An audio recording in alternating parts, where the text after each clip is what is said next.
Hello everybody, అందరికీ నమస్కారం. Welcome to this special podcast. ఈరోజు నేను ఇంటర్వ్యూ చేయబోతున్న గెస్ట్ ఒక సామాన్యమైన బ్యాక్డ్రాప్ నుంచి అసాధారణమైన, సామాన్యానికి చాలా దూరంగా, అతీతంగా ఉండేటువంటి ఒక మెగా సామ్రాజ్యాన్ని నిర్మించుకున్నారు. Not with a silver spoon, not with a golden spoon. కేవలం 500 రూపాయల క్యాష్ జోబులో అన్షేకబుల్ గట్స్, అన్బీటబుల్ డ్రీమ్స్ ఇవే ఉన్నాయి ఆయన దగ్గర. అక్కడి నుంచి స్టార్ట్ అయిన ఆయన ప్రస్థానం ఈరోజు భారతదేశంలో ఉన్న ఎన్నో కార్పొరేట్ కంపెనీ వాల్స్ మీద ఆయన పెయింట్స్ ముద్రలుగా ఉంటాయి. ఆయన సక్సెస్ స్టోరీని వింటూ మనందరం చాలా ఇన్స్పైర్ అవ్వాల్సిన టైం వచ్చేసింది. Is what I personally feel. To take it forward, meet the man whose every drop of sweat has turned out to be a crores valued worth of empire. ఆయన ఇంకెవరో కాదు, techno paints managing director and the founder person Akuri Srinivas Reddy గారు నాతో ఉన్నారు. Let me take forward. Sir నమస్తే, ఎలా ఉన్నారు sir? బాగున్నాం, చాలా బాగున్నాం. చాలా గర్వంగా ఉంది నాకు కూడా మిమ్మల్ని ఇంటర్వ్యూ చేయడం. All good sir? గుడ్ అండి అంతా. అసలు మీతో మాట్లాడేటప్పుడు నా ఫస్ట్ క్వశ్చన్ సార్, ఒక విలేజ్ బ్యాక్డ్రాప్ నుంచి, దాచేపల్లి మండలంలో ఇక్కడ దగ్గరలో ఉన్న ఒక చిన్న పల్లెటూరు నుంచి హైదరాబాద్కి మీరు ఒక ఆంటర్ప్రూనర్గా స్టార్ట్ అయినప్పుడు మీ జర్నీ, అప్పుడు మీ మైండ్ సెట్ ఏంటి సార్? ఏం చెయ్యాలి అని అనుకోని అసలు వచ్చారు సార్? ఏం నడిచింది మీ బ్రెయిన్లో అప్పుడు? మీ మొత్తం ఫ్లాష్ బ్యాక్ని ఒక 30 seconds జస్ట్ మమ్మల్ని అక్కడికి తీసుకెళ్ళండి సార్. ఓకే, అది ఒక చిన్న విలేజ్. అక్కడ విలేజ్లో మాది ఒక అగ్రికల్చర్ ఫ్యామిలీ. మా ఫాదర్ ఒక అగ్రికల్చర్ రైతుగా ఉండేవారు. అక్కడి నుంచి నా ఎడ్యుకేషన్ కంప్లీట్ అయ్యాక నాకు చిన్నప్పటి నుంచి కూడా ఫ్యాషన్ ఉండేది. అంటే మా ఫ్యామిలీకి ఒక చిన్న బిజినెస్ ఉండేది. ఆ బిజినెస్లో ఏంటంటే మా బ్రదర్ చూసుకుంటూ ఉండేవాడు. అంటే ప్రతి ఇయర్ కూడా చాలా లాసెస్లో రన్ అవుతుండేది. అప్పుడు చిన్నప్పటి నుంచి నాకు అబ్జర్వేషన్ ఏంటంటే ఆ లాసెస్ అన్నీ కూడా నన్ను ఒక సక్సెస్ఫుల్ బిజినెస్ మ్యాన్గా తయారు చేయడానికి బాగా ఉపయోగపడింది నా కెరీర్కి, ఈరోజు నా కెరీర్కి. ఎందుకంటే మా ఫాదర్ బాగా స్ట్రగుల్ అయ్యేవాడు. మా బ్రదర్ చేసే బిజినెస్లో తను లాసెస్ బాగా ఎవ్రీ ఇయర్ లాసెస్లో కొంత ఎవ్రీ ఇయర్ పొలాలు అమ్ముకోవటం, దీనివల్ల కొంత లాసెస్ బాగా చూస్తూ ఉండేవాడు. దాన్ని నాకు చిన్న ఏజ్ నుంచి బాగా నేను అబ్జర్వ్ చేస్తూ వచ్చేవాడిని. ఎడ్యుకేషన్ మీద అంత నాకు ఇంట్రెస్ట్ కూడా ఉండేది కాదు. స్టార్టింగ్ చిన్న ఏజ్ నుంచి కూడా నాకు బిజినెస్ మీద ఎక్కువ ఇంట్రెస్ట్ ఉండేది. కాలేజీ కంప్లీట్ అయ్యాక నేను హైదరాబాద్లో కొన్ని ఆపర్చునిటీస్ కోసం హైదరాబాద్ వచ్చాను. హైదరాబాద్లో ఒక చిన్న కంపెనీలో, ఒక డైలీ ఒక సనత్ నగర్లో ఒక చిన్న కంపెనీలో వర్క్ చేసే, ఒక శాండ్ మోసే వర్కర్గా స్టార్ట్ చేశాను నా కెరీర్ని. అక్కడ అది చేస్తూ కొన్ని మంత్స్ అక్కడ చేశాక తర్వాత నా బలమైన కోరిక ఏంటంటే మంచి బిజినెస్ మ్యాన్ అవ్వాలి, సక్సెస్ఫుల్ ఎంటర్ప్రెన్యూర్ అవ్వాలి అనే కోరిక. నా కెరీర్లో మంచి పొజిషన్కి వెళ్ళాలనేది ఆ కోరిక మాత్రం ఒకటి బలంగా ఉండేది నాకు. పెద్ద సొసైటీని చూడలేదు నేను, అప్పటికి పీపుల్స్ని పెద్దగా చూసింది కూడా లేదు. నా ఏజ్ వచ్చేసరికి అప్పటికి 18 years or 19 years ఉండేది. అంత బిజినెస్ చేయాలనే ఒక బలమైన కోరిక మాత్రం ఉండేది, అది ఒకటే ఉండేది నాకు. తర్వాత నాకు ఒక చిన్న ఆపర్చునిటీ లాగా అక్కడ దగ్గరలో ఒక ఎస్టీడీ బూత్ ఒకటి రన్ చేస్తుంటే ఒక ఫ్రెండ్ తను రన్ చేసుకోలేకపోతే దాన్ని నేను రెడ్డి తీసుకొని అది రన్ చేసుకుంటూ ఒక జాబ్ చేసుకుంటూ తర్వాత మళ్ళీ ఒక రైస్ బిజినెస్ కూడా తీసుకున్నాను 19 years ఏజ్ అప్పుడు. ఇవన్నీ చేసుకుంటూ వస్తున్నప్పుడు నాకు ఒక చిన్న ఇన్సిడెంట్ అయింది. ఆ ఇన్సిడెంట్లో మొత్తం మళ్ళీ జీరో అయిపోయాను. మొత్తం జాబు పోయింది, నెక్స్ట్ బిజినెస్ పోయింది, ఎస్టీడీ బూత్ పోయింది, నెక్స్ట్ బిజినెస్ 3 దెబ్బతిన్నాయి. అప్పటి వరకు నేను నా మైండ్లో ఒకటే ఉండేది, మంచి బిజినెస్ మ్యాన్ అవ్వాలన్న ఇంట్రెస్ట్ మాత్రం ఉండేది. అప్పటి వరకు ఇట్లా సొసైటీ పీపుల్స్ ఇట్లా ఉంటారు, ఇలాంటి సిచ్యువేషన్స్ వస్తాయి అనేది నాకు అసలు ఆ ఏజ్లో నాకు తెలియలేదు కూడా. Right sir. యాక్చువల్గా 1200 రూపాయలకి మీరు ఒక పెయింటింగ్ కంపెనీలో సూపర్వైజర్గా పనిచేయడం కానీ, మీరు అన్నట్లు ఎస్టీడీ బూత్ నడపడం కానీ, లేదా ఒక మెస్కి మీరు రైస్ సప్లై చేయడం, రైస్ బిజినెస్ చేయడం కానీ, ఇవన్నీ 18-19 yearsలో మీరు ఫేస్ చేశారు. అక్కడే ఎదురు దెబ్బలు తినడం కూడా స్టార్ట్ అయింది లైఫ్లో. యాక్చువల్లీ సార్, అంత యంగ్ ఏజ్లో వాల్యూస్ ఆఫ్ లైఫ్ మీకు ఏం తెలిసినాయి సార్ ఆ టైంలో? కొన్ని ఫేస్ చేయలేని ప్రాబ్లమ్స్ ఎదురయ్యాయి ఆ టైంలో నాకు. అంటే అప్పటి వరకు పీపుల్స్ ఇట్లా ఉంటారు, మోసం కూడా చేస్తారు అనే పీపుల్స్ ఇట్లా ఉంటారనేది నాకు అసలు ఐడియా లేదు అసలు నిజంగా. వాళ్ళని మనం సొసైటీలో ఇలాంటి క్యారెక్టర్స్ ఉంటాయని తెలియదు నాకు అప్పటి వరకు. అది నాకు లైఫ్లో బాగా సక్సెస్ అవ్వడానికి బాగా ఉపయోగపడింది. దాని నుంచి బాగా నేర్చుకోగలిగాను. దాని నుంచి ఆ ఇన్సిడెంట్తో నేను చాలా నేర్చుకోగలిగాను. ఆ ఇన్సిడెంట్ వల్ల తర్వాత నా ఫ్యామిలీలో కానీ, నా రిలేషన్స్లో కానీ నాకున్న గుడ్విల్ని ఎలా మళ్ళీ బ్యాడ్ అయ్యాననేది కూడా బాగా తెలుసుకోగలిగాను. దానివల్ల మా ఫాదరు, నా ఫ్యామిలీ ఎంత చాలా సఫర్ అయ్యారనేది కూడా బాగా తెలుసుకోగలిగాను నా ఫ్రెండ్ సర్కిల్లో కానీ. మీరేమన్నా ఒక ఎథిక్స్ రూల్ పెట్టుకున్నారా సార్ లైఫ్లో? నేను ఎవ్వరిని ఎప్పటికీ సపోజ్ చీట్ చేయకూడదు, బిజినెస్లో ఎథిక్స్ ఫాలో అవ్వాలి, ఇట్లాంటి రూల్స్ ఏమన్నా మీకు మీరు పెట్టుకున్నారా? బికాజ్ మిమ్మల్ని ఒకళ్ళు చీట్ చేశారు కాబట్టి ఆ టైంలో. నేను నా క్యారెక్టర్ని స్టార్టింగ్ నుంచి, అంటే అది బై మై ఫ్యామిలీ బ్యాక్గ్రౌండ్ నుంచి వచ్చిన క్యారెక్టర్ అది. మా ఫాదర్ చాలా జెన్యున్గా ఉండేవాడు, చాలా నిజాయితీగా, చాలా హానెస్ట్గా ఉండేవాడు. తన నుంచి కొన్ని మంచి క్యారెక్టర్ని అయితే డెవలప్ చేసుకోగలిగాను, అంటే నా విలేజ్లో కానీ నా ఫ్యామిలీ నుంచి కానీ. ఆ క్యారెక్టర్ వల్ల ఏమైందంటే దాన్ని నేను నెగిటివ్ షేడ్లో ఎప్పుడు తీసుకోలేదు. నాకు ఏది జరిగినా కానీ దాని నుంచి నేర్చుకున్నాను, కానీ దాన్ని సేమ్ నేను అప్లై చేయడం అనేది చేయలేదు ఏ రోజు కూడా. ఏ మనిషిని కూడా, ఏ పర్సన్ని కూడా ఇబ్బంది పెట్టాలి, బాధ పెట్టాలి, తన నుంచి చీట్ చేసి నేను డెవలప్ అవ్వాలనే ఆలోచనతో ఎప్పుడు లేను. నేను ఇవ్వగలిగింది ఇవ్వాలి, వాళ్ళకి ఇంకా మంచి చేయాలి, వాళ్ళకి చేసిన దాంట్లోంచి వాళ్ళు డెవలప్ అవ్వాలి, నేను నా కెరీర్కి కూడా డెవలప్ అవ్వాలనే ఆలోచనతో ఉండేవాడిని. ఫస్ట్ నా లైఫ్ని స్టార్ట్ చేసినప్పుడు నేను సక్సెస్ అవ్వాలని నా లైఫ్ని స్టార్ట్ చేశాను. నేను సక్సెస్ అవ్వాలి, నేను నిలబడాలి, నేను కొంత మనీ నేను చేసుకోవాలన్న దాంట్లో నేను స్టార్ట్ చేసిన నా కెరీరు. తర్వాత నా ఫ్యామిలీకి కావాలని తర్వాత అనుకున్నాను. తర్వాత నాతో ఉన్న పీపుల్స్ కావాలి, నాతో ఉన్న పీపుల్స్ అంతా హ్యాపీగా ఉండాలి, వాళ్ళకి నా మీద ఒక ట్రస్ట్ రావాలని పనిచేస్తూ వచ్చాను. ఈరోజు నా ఆలోచన కొంత టైము గడిచాక నాకు నా మైండ్లో జరుగుతుంది ఏంటంటే, టోటల్ పీపుల్స్, అంటే ఈ నేషన్కి కూడా ఒక మంచి సర్వీస్ పార్ట్నర్గా నేను ఎందుకు డెవలప్ చేయకూడదనే ఒక ఆలోచనతో నేను ముందుకెళ్తూ వస్తున్నాను అనమాట. Hats off sir, hats off sir. అయితే 2001లో మీరు టెక్నో పెయింట్ స్టార్ట్ చేశారు. అప్పటికి మ్యానుఫ్యాక్చరింగ్ యూనిట్స్ అన్నది ఐడియాలో లేదు. సో అసలు ఈ మ్యానుఫ్యాక్చరింగ్ ప్లాంట్ కూడా మనమే స్టార్ట్ చేయాలి అన్నది when did it come to picture? యాక్చువల్గా నాకు ఆ ఇన్సిడెంట్ జరిగాక, ఆ ఇన్సిడెంట్ 96 or 97లో జరిగింది. ఆల్మోస్ట్ 97లో మళ్ళీ విలేజ్ వెళ్ళి తర్వాత మళ్ళీ హైదరాబాద్ వచ్చాను. నేను హైదరాబాద్ వచ్చినప్పుడు మళ్ళీ మా ఫాదర్కి చెప్పకుండా ఒక 500 రూపీస్ తీసుకొని ఒక లారీ ఎక్కేసి హైదరాబాద్ వచ్చాను. నేను 500 తీసుకొని వచ్చేసాను ఇక్కడికి. ఎందుకంటే తను అక్కడ అడ్జస్ట్ అవ్వలేకపోయాను. ఎందుకంటే నా లైఫ్లో సక్సెస్ అవ్వాలన్న బలమైన కోరిక ఏం చేసిందంటే, ఒక విలేజ్ నుంచి నువ్వు బయటికి రావాలి, బయటికి వస్తేనే నువ్వు నీ కెరీర్లో మంచి పొజిషన్కి వెళ్ళగలుగుతావని నేను ముందు చూసి వచ్చాను. కాబట్టి అక్కడ కొంచెం ముందే చూసి వచ్చి అక్కడ ఉండలేకపోయాను నేను. మళ్ళీ హైదరాబాద్ వచ్చాక మళ్ళీ జాబ్ని సెట్ చేస్తున్నప్పుడు ఏంటంటే, మా ఒక రిలేషన్ తెలిసిన ఒక కజిన్ దూర ఒక పెయింటింగ్ సూపర్వైజర్గా ఒక ఆపర్చునిటీ వచ్చింది నాకు అక్కడ. సరే చూద్దాం, ట్రై చేద్దాం. నాకు పెయింటింగ్ అంటే తెలియదు యాక్చువల్గా కూడా. అప్పటి వరకు పెయింట్ అంటే అసలు నాకు ఐడియా కూడా లేదు. ఒక పెయింటింగ్ సూపర్వైజర్గా అరవింద ఫార్మాలో ఒక సూపర్వైజర్గా నా కెరీర్ స్టార్ట్ చేశాను. ఆల్మోస్ట్ నేను చింతల్లో ఉండేవాడిని. నేను ఆ యూనిట్ వచ్చేసరికి, యూనిట్ 6 వచ్చేసరికి ఇస్నాపూర్ పాస్మైలారంలో ఉండేది, ఇస్నాపూర్లో ఉండేది. అది ఆల్మోస్ట్ ఒక 3 బస్సెస్ మారి రోజు ట్రావెల్ చేయాల్సి ఉంటుంది. అక్కడ ఒక సూపర్వైజర్ జాయిన్ అయినా, ఒక 1500 రూపీస్ శాలరీకి అక్కడ జాయిన్ అయ్యాను. అక్కడ జాయిన్ అయ్యానే కానీ నా మనసులో ఒక గట్టి ముందు నుంచి కొన్ని బిజినెస్ చేయాలి, నాకంటూ ఒక మంచి కెరీర్ ఉండాలి, మంచి పొజిషన్కి రావాలనేది బలమైన కోరిక ఏం చేసిందంటే, నేను ఎక్కడా కూడా ఎక్కువ కాలం నేను నిలబడినివ్వలేదు. ఎందుకంటే అక్కడికి వెళ్ళాక కూడా నాకు అక్కడికి వెళ్ళినాక నా మైండ్లో ఒక థాట్ అయితే వచ్చింది. ఎందుకో తెలియదు, కానీ అది ఎందుకు వచ్చిందో తెలియదు. ఆ థాట్ ఈరోజు ఈ పొజిషన్కి రావడానికి మెయిన్ రీజన్ అనుకుంటున్నాను. ఏంటంటే, అది అక్కడ జరుగుతున్నప్పుడు అంటే పెయింట్స్ అంటే అప్పటి వరకు ఒక లైమ్ అనేది తెలుసు మనకి, ఇన్ని రకాలైన పెయింట్స్ ఉంటాయని అప్పటి వరకు నాకు కూడా తెలియదు. ఆ ఫ్యాక్టరీకి వెళ్ళి ప్రొడక్ట్ అండ్ అప్లికేషన్ చేస్తున్నప్పుడు నాకు చాలా ఎక్స్పీరియన్స్ వచ్చింది. ఆ ఎక్స్పీరియన్స్ ఏంటంటే, ప్రతిరోజు కూడా నేను తీసుకున్న ప్రోడక్ట్ ఎంత తీసుకున్నాను, దాన్ని ఎంత కాస్ట్ అవుతుంది, నెక్స్ట్ లేబర్ కాంపోనెంట్ ఎంత అవుతుందని ఆ క్యాలిక్యులేషన్ ఎవ్రీడే నా డైరీలో రాసుకోవడం స్టార్ట్ చేశాను ఆ రోజు. ఇది నా కెరీర్కి ఒక మంచి పొజిషన్ తయారు చేయడానికి ఉపయోగపడుతుందని అనిపించింది. ఎందుకు అనిపించింది తెలియదు. అప్పటికి బిల్డింగ్స్లో, పెయింట్స్లో కూడా అంత అవేర్నెస్ లేదు. అది కూడా ఒక ఇండస్ట్రీలో కాబట్టి, ఒక ఫార్మాలో కాబట్టి అంత క్వాలిటీ పెయింట్స్ అండ్ చాలా ఇండస్ట్రియల్ పెయింట్స్ యూజ్ చేయడం జరిగింది. కానీ బయట అప్పటికి ఇండస్ట్రీ అంత చిన్న ఇండస్ట్రీ, వెరీ స్మాల్ ఇండస్ట్రీ అప్పటికి. ఇది నా కెరీర్కి మంచి ప్లాట్ఫామ్ తయారు చేసిద్దని ఆ రోజే నేను నమ్మాను. నేను చేసిన క్యాలిక్యులేషన్ ఆ రోజే నేను ఒకటి అనుకున్నాను, ఫ్యూచర్లో నేను ఒక పెద్ద పెయింట్ ఇండస్ట్రీ అయితే నేను పెట్టగలుగుతాను. ఆ రోజే నేను అనుకున్నాను, ఆ రోజే చూశాను ఒక పెద్ద ఇండస్ట్రీ, ఈ కంట్రీలోనే ఒక బిగ్ ఇండస్ట్రీ చేయబోతున్నాను నేను నమ్మాను ఆ రోజు, చిన్న సూపర్వైజర్గా నా కెరీర్లో.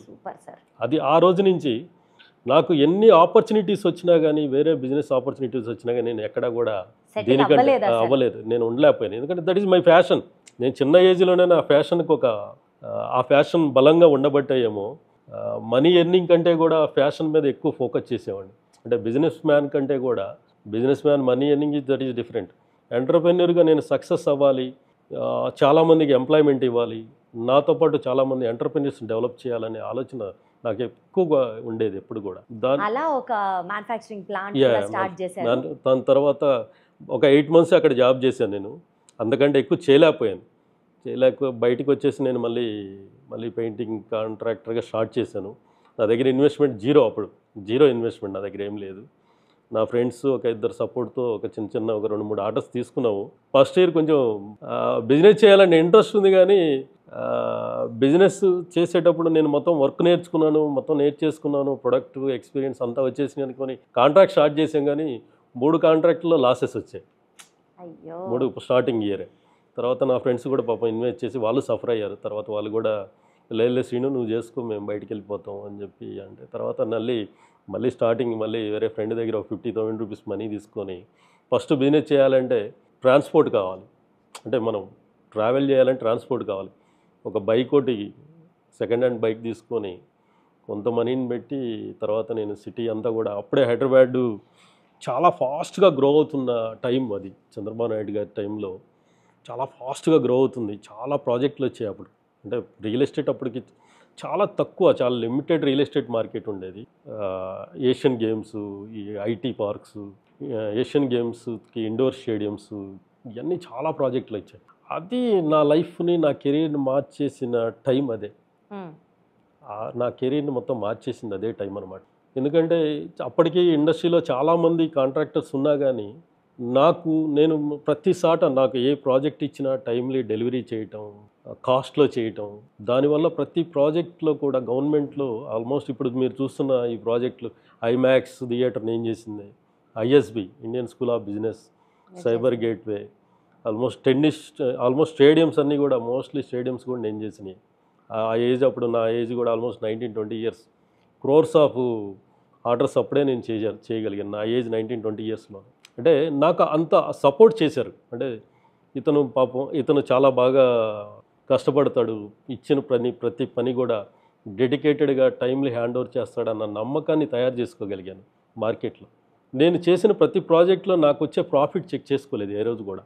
నేను చెక్ చేసుకుంది ఒకటే, నేను ప్రతి ప్రాజెక్టు టైమ్లీ డెలివరీ చేయగలిగానా, క్వాలిటీ ఇవ్వగలిగానా, దీనివల్ల నేను చేసిన దానివల్ల నాకు ఇచ్చిన అవకాశం ఇచ్చిన ప్రతి ఒక్కరికి కూడా బెనిఫిట్ అయ్యిందా లేదనేది ఎక్కువ చూసుకునేవాడిని. నేను ఎర్నింగ్ మనీ ఏ రోజు చూసుకోలేదు. ఎర్నింగ్ మనీ అనేది నాకు అప్పటి నుంచి నాకు ఒక ఆలోచన ఉండేది, నేను ఎక్కువ వాల్యూమ్ చేసుకోగలిగితే మనీ ఆటోమేటిక్గా వస్తుంది మనకి. అందుకని ప్రతి ప్రాజెక్ట్ని ఒక క్యాలిక్యులేషన్లోకి వెళ్ళి ప్రతిదాన్ని చూసుకోవడం అనేది నాకు చిన్న ఏజ్ నుంచి లేదు. అది సార్ ఒకసారి ఆ క్యాలిక్యులేటెడ్ అమౌంట్స్ గురించి మాట్లాడితే, సరే మీరు కంపెనీ స్టార్ట్ చేశారు, ఫస్ట్ ఇయర్ 10 lakhs దాకా టర్న్ ఓవర్ ప్రాఫిట్ చూశారు. సీన్ కట్ చేస్తే అసలు ఈ జర్నీలో మీరు స్టార్ట్ చేయడం, మీరు ఆర్డర్స్ తీసుకోవడం, మీరు దాన్ని ఎగ్జిక్యూట్ చేయడం, ఈ ప్రాసెస్లో ఎప్పుడన్నా అసలు ఈ కష్టం నేను పడలేకపోతున్నాను, అసలు I have to give it up, మంది కాదు ఇది, వేరే బిజినెస్ ట్రై చేద్దాం అని ఎప్పుడన్నా అనుకున్నారా? మీకు ఒక చిన్న ఎగ్జాంపుల్ చెప్తాను, మీరు అడిగారు కాబట్టి చెప్తాను. నేను స్టేడియంస్ చేసేటప్పుడు మన ఎల్బీ స్టేడియంలో ఒక టెన్నిస్ స్టేడియం కన్స్ట్రక్షన్ చేశారు. ఆ టైంలో ఏంటంటే ఇనాగ్రేషన్కి చాలా టైం తక్కువ ఉంది. అప్పుడు టెన్నిస్ స్టేడియం వచ్చేసరికి న్యూ స్టేడియం, అది దాని లోపల ఓల్డ్ స్టేడియంస్ ఉండేవి. ఒకటి ఎల్బీ స్టేడియం లోపల, ఇంకోటి ఎల్బీ స్టేడియం ఒకటి ఉండేది, పాత స్టేడియం ఒకటి ఉండేది, ఇంకోటి ఇన్సైడ్ ఇంకోటి బాక్సింగ్ స్టేడియం ఒకటి ఉండేది. నేను కాంట్రాక్టర్ దగ్గర టెన్నిస్ స్టేడియం కాంట్రాక్ట్ తీసుకొని చేస్తున్నాను. ఈ 2 స్టేడియంస్ కూడా నాకు ప్రెజర్ వచ్చింది గవర్నమెంట్ నుంచి. అక్కడ ఉన్న డిపార్ట్మెంట్ ఏంటంటే అక్కడ ఉన్న కాంట్రాక్టర్ చెప్పి ప్రెజర్ చేశారు. నాకు 1 వీక్లో ఈ ఎల్బీ స్టేడియము, బాక్సింగ్ స్టేడియం కూడా నాకు కంప్లీట్గా పెయింట్ చేసి ఇవ్వమని అడిగారు డిపార్ట్మెంట్. ఆ టైంలో ఏంటంటే చాలామంది కాంట్రాక్టర్స్ని పిలిచారు. 5 days ఆర్ 1 week టైమే ఉంది ఈ స్టేడియంస్ కంప్లీట్ చేసాం. ఎందుకంటే బాక్సింగ్ స్టేడియం వచ్చేసి మీకు ఏషియాలోనే అదొక ఇంతవరకు దానికి ఒక పిల్లర్ సపోర్ట్ లేకుండా యూనిక్ మోడల్ అప్పుడు 1950sలో కట్టిన స్టేడియం అది. దాన్ని పెయింట్ చేయడం చాలా కష్టం. ఆల్మోస్ట్ 100 feet హైట్ ఉంటుంది. మనకి దాన్ని పెయింట్ చేయడం చాలా కష్టం, చాలా టైం కూడా చాలా తక్కువ ఉంది. చాలామంది అడ్జస్టింగ్ ఓల్డ్ కాంట్రాక్టర్స్ని పిలిచి వాళ్ళు అడిగారు చేయించగలుగుతావా అని, చాలామంది ట్రై చేశారు. లాస్ట్కి ఎవరు కూడా చేయలేమని చెప్పారు. నేను ఒకరోజు అలాగే కూర్చున్నాను బాక్సింగ్ స్టేడియం ముందు, ఈవినింగ్ పూట 6 o'clock నా దగ్గరికి వచ్చింది ఆ న్యూస్, ఇట్లా చేయలేకపోతున్నారు, టైం లేదు, మనకేమో గవర్నమెంట్ నుంచి చాలా ప్రెజర్ ఉంది. అప్పుడు చంద్రబాబు నాయుడు గారు చాలా ప్రెజర్ పెట్టేవాడు, ప్రతి డిపార్ట్మెంట్ని బాగా ప్రెజర్ పెట్టేవాడు. ఎందుకంటే టైంలీ కంప్లీట్ కావాలి, ఏషియన్ గేమ్స్ దగ్గరికి వస్తున్నాయి. నేను ఒకరోజు ఈవినింగ్ 6 o'clock ఆ స్టేడియం ముందు కూర్చొని ఆలోచిస్తున్నాను. నా దగ్గర ఉన్న మేజర్ కాంట్రాక్టర్లు అంటే మేస్త్రీలు కాంట్రాక్టర్లు ఉంటారు కదా, పిలిచి అడిగి ఇది ఎలా చేయగలుగుతాం ఒకసారి చెప్పండి అని అడిగితే ఎవరు కూడా సార్ కష్టం సార్, ఇది చేయలేము, దీనికి కనీసం సపోర్ట్స్ కూడా లేవు, మనం కాంట్రాక్ట్ చేయలేము అని చెప్పి వాళ్ళందరూ కూడా ఇది చేశారు. ఎవరు చేయలేమంటే నేను ఒకటే బలంగా నమ్మాను, ఎవరు చెయ్యలేనిది మనం చేయాలి లైఫ్లో. మనం ఎవరు చేయలేనిది మనం చేస్తేనే మనం ఆ పొజిషన్కి వెళ్ళగలుగుతాం, అంతే కదా. మనం ఎవరు చేయలేనిది మనం చేయగలిగితేనే మనకంటూ ఒక రికగ్నిషన్ వస్తుందని ఆ రోజే నేను బాగా బలంగా నమ్మాను దాన్ని. నేను ఒకటే చెప్పాను వాళ్ళకి, నెక్స్ట్ డే నుంచి వర్క్ స్టార్ట్ అవుద్దండి అని చెప్పాను. చెప్పేశారు. నెక్స్ట్ డే నుంచి వర్క్ స్టార్ట్ అవుద్దని చెప్పాను.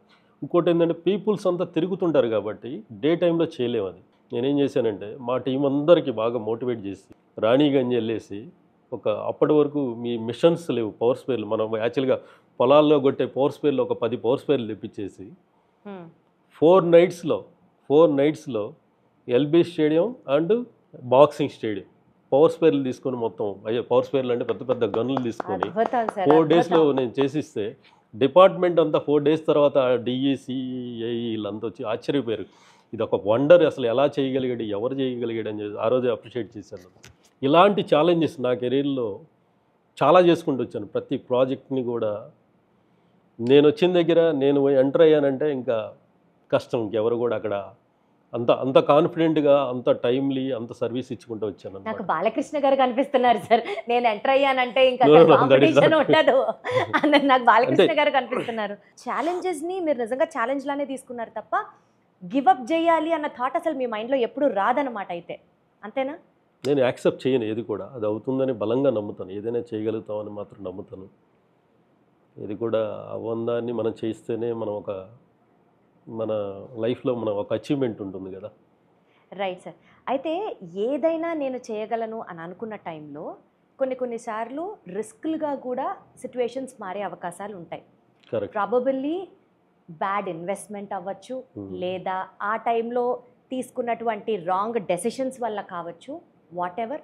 అప్పటి వరకు మీరు నిర్మించుకున్న ఆ సామ్రాజ్యం అంతా కూలడం స్టార్ట్ అయింది. ఇన్ ద సెన్స్ అప్పులు పాలవ్వడం, అందరికీ మళ్ళీ మీరు స్క్వేర్ జీరోకి వచ్చేసారు అని ప్రచారం జరగడం. ఈ ఫేజ్లో సార్ మీరు ఏం చెప్పుకున్నారు? ఎమోషనల్గా మళ్ళీ ఫైనాన్షియల్గా బౌన్స్ బ్యాక్ అవ్వాలి అని అంటే what was your state of mind then? ఎంత రెసిలియంట్గా మీరు ముందుకొచ్చారు చెప్పండి. How did that transformation happen? నేను ఈ సక్సెస్ అవుతున్నప్పుడు, అంటే ఇట్లా ప్రాజెక్టులు చేసుకుంటూ వస్తున్నప్పుడు ఏమైందంటే, ఇండస్ట్రీ అంతా ఒక సైడ్ ఉంది, పెయింట్ ఇండస్ట్రీ అంతా ఒక సైడ్ ఉంది, నేను ఇంకొక సైడ్ ఉన్నాను. అప్పటికే మేజర్ కంపెనీస్, మెయిన్ కంపెనీస్ అంతా కూడా రీటైల్ సెగ్మెంట్లో అంటే B2Cలో వాళ్ళు బాగా సక్సెస్ఫుల్గా కంట్రీ అంతా కూడా చేసుకుంటూ వెళ్తున్నారు.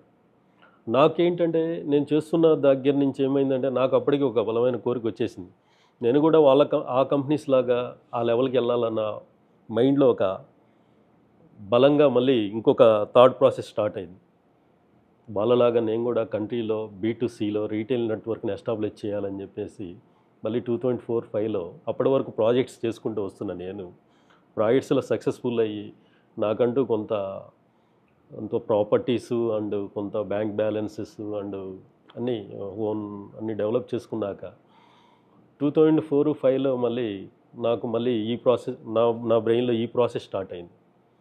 ఈ కంపెనీస్ అన్నీ ఇలా సక్సెస్ అయినాయి కదా, ఇన్ని వేల కోట్లు చేస్తున్నాయి కదా, నేను కూడా అక్కడికి వెళ్ళాలి, నేను కూడా ఆ పొజిషన్కి వెళ్ళాలని మళ్ళీ అక్కడి నుంచి 4-5లో మళ్ళీ రీటైల్ నెట్వర్క్కి వెళ్ళాను.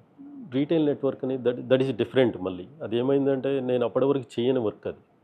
అక్కడ చేయాలని ఒక బలమైన నమ్మకంతో మాత్రమే ముందుకు వెళ్ళగలిగాను. ఆ నమ్మకం, నాకు ఎక్స్పీరియన్స్ లేదు, నాకున్న company position, brand position check చేసుకోలేదు, నాకు అంత ఎక్స్పీరియన్స్ లేదు ఆ టైంలో. అగ్రెసివ్గా టీముని తీసేసుకొని మ్యానుఫ్యాక్చరింగ్ యూనిట్స్ ఇంకొక యూనిట్ కూడా స్టార్ట్ చేసి సౌత్ ఇండియా అంతా కూడా టీమ్ని, డిపోస్ని డెవలప్ చేసేసాను 2004-05లో. అది చేసుకొని వస్తూ ఒక 2,000 మంది పైగా డీలర్స్ని అపాయింట్ చేసాం. మొత్తం టీంని అపాయింట్ చేసి 2,000 మంది పైగా డీలర్స్ని అపాయింట్ చేసాం. అప్పటి వరకు ప్రాజెక్ట్ చేస్తున్న నేను కంప్లీట్గా ప్రాజెక్ట్ స్టాప్ చేసి దీనికి డైవర్ట్ అయిపోయాను. ఇది మేజర్ ఇండస్ట్రీ, 90% ఇండస్ట్రీ ఇక్కడ ఉంది కదా అని చెప్పేసి అక్కడ డైవర్ట్ అయిపోయాను. చేయాలనే ఇంట్రెస్ట్ మాత్రమే ఉంది నాకు.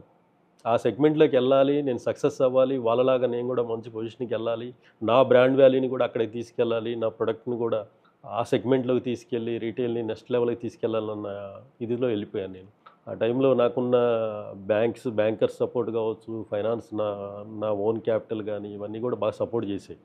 అట్లా చేస్తూ ఒక 2-3 ఇయర్స్ నేను చేశాక ఏమైందంటే అది అక్కడ జరిగిన ప్రాబ్లం, అక్కడ జరిగిన మిస్టేక్ ఏంటంటే నాకు అంతా కొత్త, అదంతా కూడా అంతా టీం మీద డిపెండ్ అయ్యి చేశాను.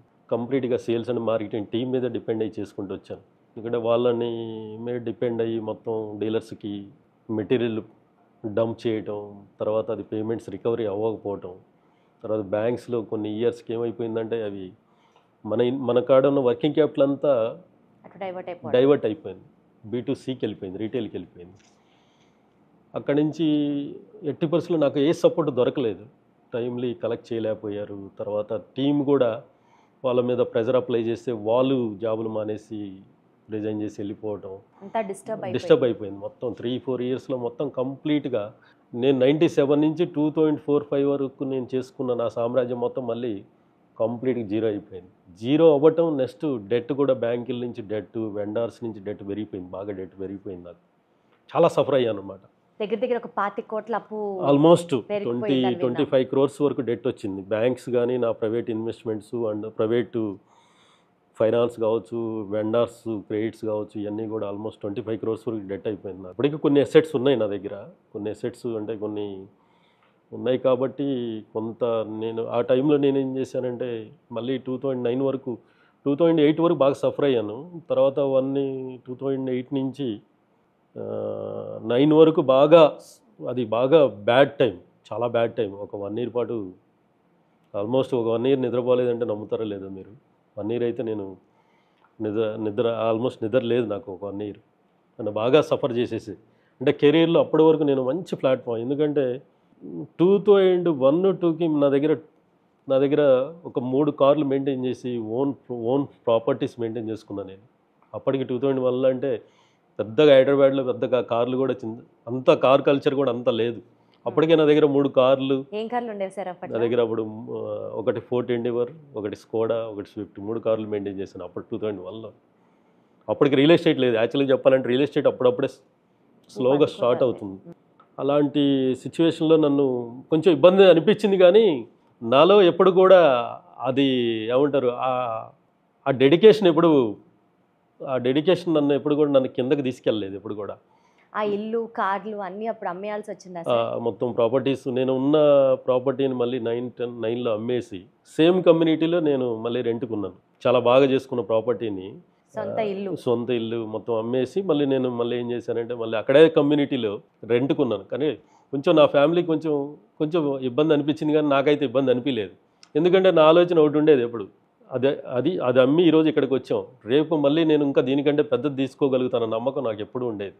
ఇదంతా కూడా కెరీర్లో ఎప్పుడు కూడా సక్సెస్ ఫెయిల్యూర్స్ రెండు ఉంటాయనేది నేను ఎప్పుడు నమ్ముతుండేవాడిని. ఎందుకంటే ఎక్స్పీరియన్స్లో మనకి ఎక్స్పీరియన్స్ అవుతున్నప్పుడు 100% ఎక్కడ ఒకసారి మిస్టేక్ అయితే జరగకుండా ఉండదు, మిస్టేక్ జరుగుతుంది.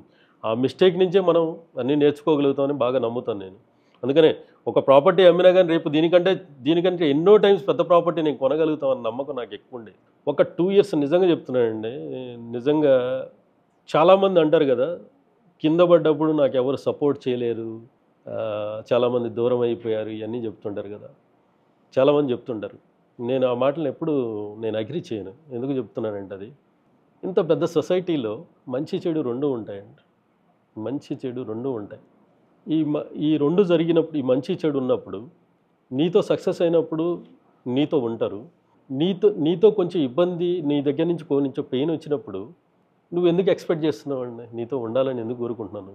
నువ్వు పెయిన్ ఇచ్చావు కదా, నువ్వు వాడికి ఏదో పెయిన్ ఇస్తేనే కదా నీకు దూరం అయింది వాళ్ళు. దాన్ని నువ్వు ద్వేషంగా మార్చుకోవాల్సిన అవసరం లేదు కదా. సొసైటీలో పీపుల్స్ని నేను చూశానండి, అది నేను నా కెరీర్లో నేను చూశాను. నేను అంత జీరోకి వెళ్ళినా కానీ నా దగ్గర ఉన్న కొంతమంది ఎంప్లాయీస్ 2 ఇయర్స్ నేను శాలరీస్ ఇవ్వకపోయినా, నాకు ఎంతో ఫైనాన్షియల్గా ప్రెజర్ వచ్చినా కానీ, ఎన్నో ఇష్యూస్ వచ్చినా కానీ వాళ్ళు నిలబడ్డారు నాతో. నా ఎంప్లాయీస్ నిలబడ్డారు, నా ఫ్యామిలీ నిలబడ్డారు. అండ్ నేను చేసిన నా క్లయింట్స్ నాకు శ్రీనివాసరెడ్డి మళ్ళీ ఫెయిల్ అయ్యి మళ్ళీ మా దగ్గరకు వచ్చాడు, తనకి సపోర్ట్ చేయాలి. నేను చాలామంది లిటరల్లీ అడిగానండి, నేను మళ్ళీ ఫెయిల్ అయ్యానండి, నాకు కొంచెం సపోర్ట్ చేయండి, మళ్ళీ నా కెరీర్ స్టార్ట్ చేసుకుంటానని అడిగినప్పుడు చాలామంది సపోర్ట్ చేశారండి. గుడ్ పీపుల్ ఉన్నారు సొసైటీలో. గుడ్ పీపుల్ ఉండబట్టే సొసైటీ నడుస్తుంది కూడా. సరే, అప్పుడు 50,000 మీరు సెకండ్ టైం ఫెయిల్ అయినప్పుడు 50,000 అప్పు అడగడం దగ్గర నుంచి మళ్ళీ ఇప్పుడు అందరి దగ్గరికి వెళ్ళి నన్ను సపోర్ట్ చేయండి అని అడగడం వరకు పదే పదే ఫెయిల్ అవుతున్నప్పుడు మీకేమీ మొహమాటంగా కానీ ఇబ్బందిగా కానీ అనిపించలేదా సార్? అయ్యో ఇలా స్టార్ట్ చేస్తున్నాం ఫెయిల్ అవుతున్నాం, స్టార్ట్ చేస్తున్నాం ఫెయిల్ అవుతున్నాం, ఎవరన్నా ఏమన్నా అనుకుంటారేమో అన్న భయం లేదా సార్? నాకు అసలు అది లేదు. ఎందుకంటే నాకు ఎక్స్పీరియన్స్ లేని ఫీల్డ్లోకి వెళ్ళాను, నేను అక్కడ ఫెయిల్ అయ్యాను. నాకు ఎక్స్పీరియన్స్ ఇక్కడ ఉంది కాబట్టి, మీరు ఆల్రెడీ నా ఎక్స్పీరియన్స్ చూశారు కాబట్టి నాకు ఇంకొక ఆపర్చునిటీ ఇవ్వమని అడిగాను. దాంట్లో తప్పేం లేదు కదా. నేను ఈరోజు కూడా చాలా గట్స్ ఉండాలి సార్ అలా అడగాలంటే. నేను వాళ్ళని అడిగినప్పుడు కంపల్సరీ నాకు ఆ సపోర్ట్ ఇచ్చారు. వాళ్ళ బ్లెస్సింగ్స్, వాళ్ళ సపోర్ట్ ఇచ్చారు నాకు. ఆ సపోర్ట్తో అసలు మా కాస్టింగ్ చెప్తే మీకు చాలా ఆశ్చర్యంగా ఉంటుందండి. మా కాస్టింగ్ 3 ప్లాంట్లని మొత్తం ఖాళీ చేసి ఒక చిన్న ప్లాంట్ మళ్ళీ 2010లో స్టార్ట్ చేశాం. చిన్న ప్లాంట్కి స్టార్ట్ చేసాం. మా ఆపరేషనల్ ఎక్స్పెండిచర్ అంతా కూడా ఆ టైంలో 9-10లో 25 లక్షలు ఉన్న ఆపరేషనల్ ఎక్స్పెండిచర్ని 2 lakhsకి తీసుకొచ్చుకున్నాను. ఆపరేషనల్ ఎక్స్పెండిచర్ మొత్తం ఖాళీ చేసేసి 2 lakhs ఆపరేషనల్ ఎక్స్పెండిచర్ తీసుకొని స్క్రాప్ అమ్మి రెంట్లు కట్టేవాళ్ళం మేము. మా దగ్గర ఉన్న స్క్రాప్తో రెంట్లు కట్టడం స్టార్ట్ చేసాం. అలాగే మా కాడున్న డెట్ని క్లియర్ చేయడానికి చాలామంది, నేను అదే చెప్తున్నాను కదా, మాకు చాలామంది సపోర్ట్ చేశారు. కొంతమంది మా క్లయింట్స్, నేను ఒకటే చెప్పాను, సార్ నాకు కొంచెం ఈ టైంలో నాకు ఫైనాన్షియల్ కొంచెం డెట్ ఉంది, నాకు కొంచెం మీరు ఈ టైంలో మీ దగ్గర ఉన్న కొంచెం ప్రాపర్టీస్ నాకు ముందు రిజిస్ట్రేషన్ చేయగలిగితే, నన్ను నమ్మి రిజిస్ట్రేషన్ చేయగలిగితే నేను మీ ప్రాజెక్ట్ని మీరు బాటర్ డీల్లో నేను చేసి ఇవ్వగలుగుతానన్నప్పుడు అదే చెప్తున్నా, సొసైటీలో మంచి పీపుల్ ఉంటారన్న దానికి ఇదే నిదర్శనం. మనం 5 crores 10 crores వర్త్ వాల్యూ ఉన్న ప్రాపర్టీస్ ముందు రిజిస్ట్రేషన్ చేశారు. నమ్ముతారా మీరు? అంటే ఒక మనిషికి అంత ట్రస్ట్ ఉంటుంది, సొసైటీలో కూడా అలాంటి పీపుల్స్ ఉన్నారు. మనం ఎవరి మీదో కోపం లేకుండా పనిచేయగలిగితే, ఒక మంచి రిలేషన్స్, ఒక మంచి కమ్యూనికేషను, ఒక ట్రస్ట్ మనం డెవలప్ చేసుకోగలిగితే మన పొజిషన్కి అల్టిమేట్ మనం ఎక్కడికి వెళ్ళాలనుకుంటే అక్కడికి వాళ్ళే పంపిస్తారు. ఇది కదా పాజిటివ్. మనం ఎక్కడికి వెళ్ళాలంటే మనల్ని వాళ్ళే పంపిస్తారు. Super sir. సార్, ఓవరాల్గా చూసుకుంటే ఒక పెయింటింగ్ షాప్లో సూపర్వైజర్ దగ్గర నుంచి మొదలైన మీ ప్రస్థానం ఈరోజు ఒక ఆంటర్ప్రూనర్గా, ఒక సక్సెస్ఫుల్ ఇండస్ట్రియలిస్ట్గా మీరు ఎదగగలిగారు అని అంటే మీ బిజినెస్ స్ట్రాటజీ ఏంటి సార్? ఒకటి, 9-10లో నేను రివర్స్ బ్యాక్ అయినప్పుడు, అంటే చాలా డెట్ ఉండి ఆ టైంలో మళ్ళీ రీస్టార్ట్ చేశాను. అంటే నాకు ఎక్కడైతే నా మేజర్ స్ట్రెంత్ ఏంటని నేను ఐడెంటిఫై చేసుకోగలిగాను. నా స్ట్రెంత్ వచ్చేసరికి మ్యానుఫ్యాక్చరింగ్ అండ్ అప్లికేషన్లో నేను ఎక్స్పర్ట్. దీంట్లో నేను ఆల్రెడీ ప్రూవెన్ రికార్డు ఉంది, నాకు చాలా మంచి రికార్డు ఉంది. 97 నుంచి 2005 వరకు నాకు చాలా మంచి రికార్డు ఉంది. తర్వాత 2005 నుంచి దాన్ని బ్రేక్ చేసి నేను రీటైల్కి వెళ్ళినప్పుడు నా సైకిల్ మొత్తం మళ్ళీ కిందకు వచ్చాను. మళ్ళీ 2010లో నేను మళ్ళీ నన్ను నేను చేసుకుంది ఏంటంటే, ఓకే నా స్ట్రెంత్ ఇది అనేది నేను స్టడీ చేసుకున్నాను. మళ్ళీ అక్కడి నుంచి నేను రీస్టార్ట్ చేసినప్పుడు నేను ఒకటి డిసైడ్ అయ్యాను. నాకు బలంగా నేను నమ్ముకుంది ఒకటే, నేను చేయగలిగితే అప్పటికి మార్కెట్ చాలా ఎక్స్పాండ్ అవుతుంది. అంటే రియల్ ఎస్టేట్ బూమింగ్, విపరీతమైన కన్స్ట్రక్షన్స్ వచ్చేసాయి. బిఫోర్ హైదరాబాద్ వేరు, తర్వాత చాలా మార్పులు జరిగాయి. ఈ ఐటీ కంపెనీస్ చుట్టూ చాలా గ్రోత్ వచ్చేసింది. దాని చుట్టూ రియల్ ఎస్టేట్ బాగా డెవలప్ అయిపోయింది. చాలామంది డెవలపర్స్, చాలా ప్రాజెక్టులు వచ్చాయి. కానీ నాకు చూసింది ఏంటంటే, ఇన్ని ప్రాజెక్టులు వస్తున్నాయి, ఇన్ని ప్రాజెక్టులు నేను ఎలా పెయింట్స్ అప్లై చేయగలుగుతాను నేను ఒక్కడిని ఆలోచించాను. నేను ఆలోచించినప్పుడు ఒక థాట్ వచ్చింది నాకు, ఇప్పుడు చేస్తుంది కరెక్ట్ కాదు, నేను అప్పుడు చేసింది దట్ ఈజ్ రైట్, నేను ఇప్పుడు చేయాల్సింది ఏంటనేది మళ్ళీ థింక్ చేయడం స్టార్ట్ చేశాను. అక్కడి నుంచి మళ్ళీ థింక్ చేశాను. నేను చేస్తే 4 ప్రాజెక్టులు అకౌంటబిలిటీ తీసుకుని ఓనర్షిప్ చేయగలుగుతాను. నేను ఒక 4 ప్రాజెక్ట్స్ చేయగలుగుతాను, టైమ్లీ చేయగలుగుతాను. 10 ప్రాజెక్ట్స్ తీసుకుంటే నేను ఫెయిల్ అవుతాను. నేను మళ్ళీ 10 ప్రాజెక్టులు ఎగ్జిక్యూట్ చేయగలిగితే నేను ఫెయిల్ అవుతాను. కానీ నా అంబిషన్ ఇది మొత్తం నాకు కావాలనే అంబిషన్ నాకు ఎక్కువ ఉంటుంది.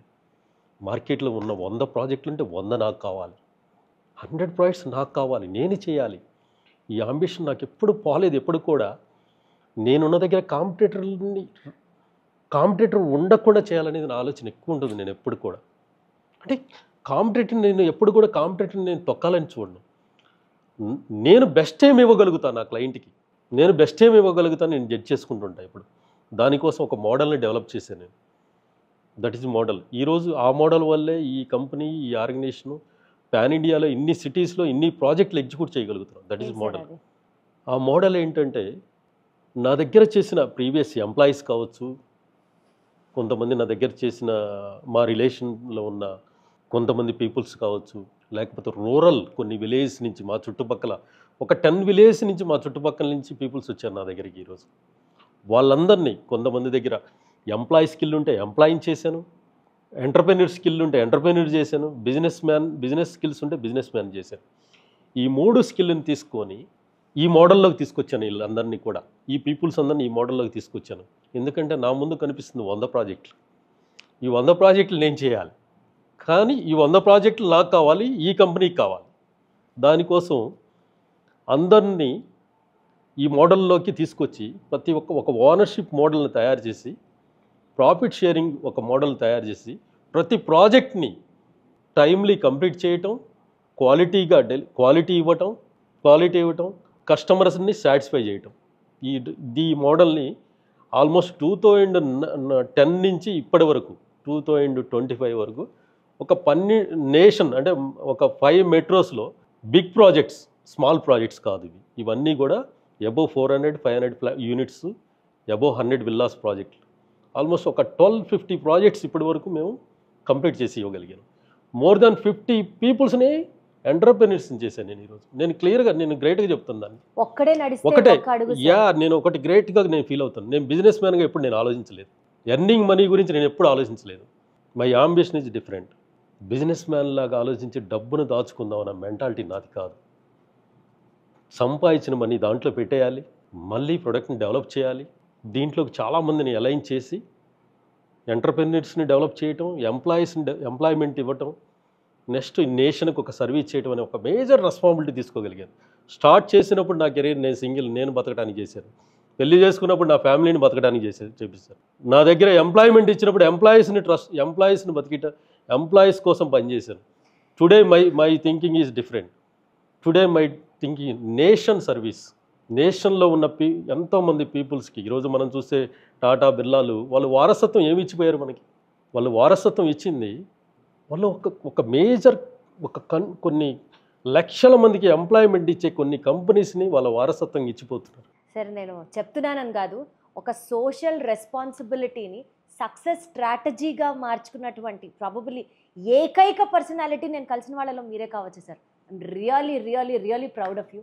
అండ్ ఈ రకంగా అంటే నేను బాగుపడాలి, నేను డబ్బులు సంపాదించుకోవాలి, నేను ఇంకా కోట్లు బిజినెస్ చేయాలి అని అనుకునే వాళ్ళని సహజంగా మనం వింటూ ఉంటాం. పక్కన వాడు ఎదగాలి, వాడితో పాటు నేను ఎదగాలి, తిరిగి మనం ఏదన్నా సొసైటీకి చేయాలి, అదే నా స్ట్రాటజీ అని అనుకునే వాళ్ళు maybe this is the real success strategy one has to follow ఏమో అనిపిస్తుంటుంది. ఇదేనా సార్ మేబీ మీ డిస్టింగ్విషింగ్ ఫ్యాక్టర్? 1250 కార్పొరేట్ ఆఫీసులు, దగ్గర 26,000 స్కూల్స్ మీరు కంప్లీట్ చేయగలిగారు అని అంటే, మార్కెట్లో ఇంత కాంపిటీషన్ ఉంచుకొని కూడా మీ ఓన్లీ యూనిక్ స్టాండ్అవుట్ పాయింట్ ఏంటి అని అంటే ఇదే చెప్తారా సార్? యాక్చువల్గా ఇప్పుడు ఇండస్ట్రీలో చాలా చేంజ్ వచ్చింది. ఇప్పుడు గ్లోబలైజేషన్ వచ్చాక చాలా ఎంఎన్సీస్, చాలా గ్లోబల్ ప్లేయర్స్ కూడా కంట్రీ చాలా ఇప్పటి వరకు చూసిన గ్రోత్ వేరు, ఇక ముందు నెక్స్ట్ 10 years 15 yearsలో చూడబోయే గ్రోత్ వేరు. చాలా పెద్ద ప్లేయర్స్ ఎంటర్ అవుతున్నారు. ఇలాంటి కంపెనీస్కి అంటే మాలాంటి కంపెనీస్కి సర్వైబుల్ ఇష్యూ ఉంది ఇక్కడ. దానికోసం మేము ఏం చేస్తున్నామంటే చాలా యూనిక్ బిజినెస్ మోడల్స్ని డెవలప్ చేసుకుంటూ వచ్చాం. యూనిక్ బిజినెస్ మోడల్స్ని ఐడెంటిఫై చేసాం. ఇవన్నీ కూడా నెక్స్ట్ 5 yearsలో ఇవన్నీ డెవలప్ చేసుకుంటూ వెళ్తాం. ఒకటి వచ్చేసరికి మ్యానుఫ్యాక్చరింగ్ అండ్ అప్లికేషన్ ఈ లెవెల్లో ఈ కంట్రీ మొత్తం చేస్తున్న కంపెనీ ఏదైనా ఉందంటే ఇండియాలో టెక్నోపెయింట్స్ ఒక్కటే. కంట్రీలో టెక్నోపెయింట్స్ ఒక్కటే. దిస్ ఈ corporate painting services company in India only. Next government ఇప్పటి వరకు లాస్ట్ 20-25 years నుంచి గవర్నమెంట్ సెక్టార్లో ఎక్కడా కూడా గవర్నమెంట్ బిల్డింగ్స్కి ఇంతవరకు రీపెయింటింగ్ జరగలేదు. మీరు చూసుకోండి 40-50 yearsలో. ఈ మార్పు జరుగుతుంది. Education and medical and health government of India కూడా దీనికి చాలా బడ్జెట్స్ ఇస్తుంది ఇప్పుడు. ఇంతకుముందు ఎప్పుడు కూడా పెయింటింగ్ టెండర్స్ ఎప్పుడు రాలేదు. బిల్డింగ్స్ టెండర్స్ వచ్చాయి, ఇరిగేషన్ టెండర్స్ వచ్చాయి, సమ్ డిఫరెంట్ టెండర్స్ వచ్చాయి, కానీ పెయింటింగ్ టెండర్స్ ఇప్పుడు స్టార్ట్ అవుతున్నాయి. అంటే కంట్రీలో ఒక పెద్ద మార్పు జరగబోతుంది. ఈ మార్పుని మేము అబ్జర్వ్ చేసి, మేము ముందే ఐడెంటిఫై చేసి మా యూనిక్ బిజినెస్ మోడల్ డెవలప్ చేసుకుంటూ వచ్చాం. మా చుట్టూ దీన్ని ఒక అకౌంటబిలిటీ, ఓనర్షిప్ తీసుకోవడానికి కొంతమంది ఎంటర్‌ప్రెన్యూర్స్‌ని నేషన్ వైడ్‌గా తయారు చేయబోతున్నాం. ఈ ఆపర్చునిటీస్ అన్నిటిని తీసుకోవాలంటే మేము ఈ స్కీమ్ బాగా ఉపయోగపడుతుంది మాకు. ఈ స్కీమ్ బాగా ఉపయోగపడుతుంది. అంటే ఇప్పుడు ఉన్నటువంటి కాంపిటేటివ్ ప్లేయర్స్ వీళ్ళెవ్వరూ చెయ్యంది టెక్నో పెయింట్స్ చేస్తోందా సార్ ఇన్ ద ప్రాసెస్ అనుకోవాలా? Yeah, definitely. ఎందుకంటే దిస్ ఈజ్ వాళ్ళు ఉన్న సెక్టార్ వేరు, మేమున్న సెక్టార్ వేరు. మేము కంప్లీట్ ఇండస్ట్రీకి ఆపోజిట్ డైరెక్షన్లో వెళ్తున్నాం. ఓకే. ఇండస్ట్రీకి ఆపోజిట్ డైరెక్షన్లో వెళ్తున్నాం. ఇండస్ట్రీ ఒక సైడ్ ఉంది మొత్తం, మేము ఒక సైడ్ ఉన్నాం. మేము డైరెక్ట్గా మ్యానుఫ్యాక్చరింగ్ అండ్ అప్లికేషన్ సర్వీసెస్లో గవర్నమెంట్ అండ్ ప్రైవేట్ సెక్టార్లో ఒక మంచి పొజిషన్కి వెళ్ళబోతున్నాం. మాకు ఆపర్చునిటీ కూడా ఉంది. గవర్నమెంట్ ఆఫ్ ఇండియా ఎలాంటి కంపెనీస్కి ఒక పెద్ద ఆపర్చునిటీ కూడా ఇవ్వబోతుంది. మాకున్న క్రెడెన్షియల్స్ కూడా అట్లా ఉన్నాయి. దానికి సంబంధించినట్లుగా మీ ప్లాంట్ కెపాసిటీస్ కానీ పాన్ ఇండియా ఎక్స్పాన్షన్ కానీ మీరు అదే స్ట్రాటజిక్ విజన్తో ఉన్నారా? Yeah, definitely. మేము ఆల్రెడీ వీఆర్ స్టార్టెడ్. మేము ఆల్రెడీ ఆ ప్రాసెస్ స్టార్ట్ చేసాము. అది జరుగుతుంది ఆల్రెడీ. ఇప్పుడు దాంట్లోనే ఉన్నాము. దానికోసం కొన్ని ఎస్బీఎస్, కొన్ని డిఫరెంట్ ఎస్బీఎస్ కూడా వర్కౌట్ రెడీ చేసి పెట్టుకున్నాం మేము. దీంట్లో కొన్ని ఎస్బీఎస్ రెడీ చేసాం. కార్పొరేట్ అండ్ గవర్నమెంట్ కాకుండా ఫ్యూచర్లో సెకండ్ ఏంటంటే రీటైల్ సెక్టార్ కాకుండా B2B నుంచి రీటైల్ సెక్టార్కి కూడా మేము డెవలప్ అవ్వబోతున్నాం. ఫ్రాంచైజీస్ మోడల్ ఒకటి డెవలప్ చేసుకున్నాం ఇప్పుడు ఆల్రెడీ. థర్డ్ వన్ వచ్చేసరికి ఏఎంసీ ఒకటి డెవలప్ చేయబోతున్నాం. డైరెక్ట్ ఏఎంసీ అంటే ambience maintenance contract, annual maintenance contract అనేది ఒక టెక్నాలజీ పార్ట్నర్ చూసుకొని కంట్రీ మొత్తం కూడా దీన్ని కూడా ఎక్స్పాండ్ చేయబోతున్నాం. ఇది ఎట్లా ఉంటుందంటే మీకు ఒక ఊబర్, ఒక స్విగ్గీ, ఒక యాప్ లాగా ఉంటుంది. మీరు ఎక్కడో మీ విలేజ్లో కూర్చొని మీ ఇంటికి ఒక వాల్ పెయింట్ చేయాలంటే మా టీం వచ్చి పెయింట్ చేసి వెళ్తారు. That is system. ఆ సిస్టమ్ తీసుకురాబోతున్నాం కంట్రీలో. అలాంటి టెక్నాలజీని ముందే మేము తీసుకురాబోతున్నాం. ఎందుకంటే నేను ఇందా చెప్పాను కదా, ఇండస్ట్రీ అంతా ఒక సైడ్ ఉంటే మేము ఒక సైడ్ ఆలోచిస్తున్నాం. ఇండస్ట్రీ అంతా ఒక సైడ్ ఆలోచిస్తుంటే మేమంతా ఒక సైడ్ ఆలోచిస్తున్నాం. మేము ఐడెంటిఫై చేసాం. దిస్ ఈజ్ మా 100% సక్సెస్ఫుల్ మోడల్. ఇది కూడా దీనికోసం చాలా బిగ్ ప్లాన్స్ తయారు చేసుకున్నాం. అట్లే కాకుండా డెవలప్డ్ కంట్రీస్లో ఏంటంటే అన్ని కంట్రీస్లో కూడా ఏమైనాయి అంటే ఇప్పుడు మన ఇండియాలో చూస్తే రీటైల్ సెక్టార్ ఎక్కువ ఉంటుంది. B2C చిన్న చిన్న పెయింట్ షాపులు ఇక్కడ ఉంటుంది. డెవలప్డ్ కంట్రీలు అంతా కూడా బిల్డ్ మార్ట్ అనే ఒక ఎక్స్పీరియన్స్ సెంటర్లో పెద్ద పెద్ద మార్ట్స్ ఉంటాయి అక్కడ. ఫ్యూచర్లో నెక్స్ట్ ప్లాన్లో మాది అది కూడా ఉంది. మెట్రోస్, టైర్ 1, టైర్ 2 సిటీస్లో బిల్డ్ మార్ట్ ఎక్స్పీరియన్స్ సెంటర్లు కూడా తీసుకురావాలనేది మా ఆలోచన. దాంట్లో కూడా మేము ఆల్రెడీ క్లియర్గా దీన్ని తయారు చేసి జనరేషన్స్కి ఇవ్వాలనేది నా ఆలోచన. యూజువల్గా ఇలాంటి మైండ్ సెట్ కానీ ఇలాంటి ఆలోచనలు చేయడం కానీ మీరు ఒక్కరే చేస్తుంటారా sir? Are you discuss with somebody? Business partners ఉంటారా, లేకపోతే అడ్వైజర్స్ ఉంటారా? ఆర్ ఎంత కాదనుకున్న కోర్ ఐడియాలజీ మీదేగా? అంటే మీకు క్లియర్గా ఒకటి ఓపెన్ చెప్తున్నాను. నేను ఎవరిని కలిసినా అంటే ఏ పర్సన్ అంటే ఆ పర్సన్ ఒక పొజిషన్లో ఉన్న పర్సన్ కావచ్చు, లేకపోతే చిన్న ఎంప్లాయీనైనా కానీ నేను ఫస్ట్ చూసేది వాళ్ళతో మాట్లాడినప్పుడు అతనిలో ఉన్న ఏ పర్సన్ కూడా రిజెక్టెడ్ అన్నాను. ఆ పర్సన్లో ఏముందనేది ఫస్ట్ ఐడెంటిఫై చేయడానికి ట్రై చేస్తాను. ఈ పర్సన్లో ఉన్న క్యాలిబర్ ఏంటి, ఇతని కెరీర్కి మనమేమైనా కరెక్ట్ గైడ్ చేయగలుగుతామా, అది మనకు కూడా ఏమైనా ఉపయోగపడుతుందా, దాంట్లో కూడా నా స్వార్థం కూడా ఉంటుంది. దట్ ఈజ్ మ్యూచువల్ అంటారు కదా, మీరు ఇవ్వండి తీసుకోండి అంటారు కదా, దాన్ని బాగా నేను నమ్ముతాను. నువ్వు ఇవ్వకుండా అవతల దగ్గర నుంచి తీసుకోవాలని ట్రై చేయబోకంటా నేను. నువ్వు ఇవ్వు, అవతల దగ్గర నుంచి ఎక్స్పెక్ట్ చేయి. నువ్వు తీసుకోవడానికి ట్రై చేసినప్పుడు అవతలడు కూడా అదే ఆలోచిస్తాడు కదా. సరే, అర్జునుడు కృష్ణుడి నుంచి ఏం నేర్చుకున్నాడో తెలియదు, కానీ మీతో మాట్లాడుతుంటే మాత్రం లైఫ్ లెసన్సే నేర్చుకుంటున్నాను సార్ నిజంగా, apart from all the business strategies and tricks. అట్లా వాటిని నేను బాగా బలంగా నమ్ముతాను. ప్రతి వ్యక్తితో కూడా నేను నా ఇంటరాక్షన్ అంతా కూడా అట్లే ఉంటుందన్నమాట. మాట్లాడుతూ ఉన్నప్పుడు ఆ ఎక్స్చేంజ్ ఆఫ్ థాట్స్ జరుగుతాయి. 100%. నేను ఇంకొకటి ఏంటంటే, నేను 10 మందిలో ఉండటం కంటే కూడా సింగిల్గా ఎక్కువగా ఉండటానికి ఎక్కువ ట్రై చేస్తుంటాను. ఎందుకంటే సింగిల్గా నా బ్రెయిన్ ఎప్పుడు కూడా ఒక థాట్ ప్రాసెస్ ఎప్పుడు రన్ అవుతుంటుంది. ఒక థాట్ ప్రాసెస్ నడుస్తూ ఉంటుంది ఎప్పుడు కూడా నన్ను ఎప్పుడు కూడా అందుకనే చాలామంది నన్ను వాళ్ళు వాళ్ళు వాళ్ళు మాట్లాడుకున్న ఆ చిట్ చాట్లో ఒకసారి నేను దాంట్లోంచి బయట ప్రపంచంలో ఉండుంటాను నేను.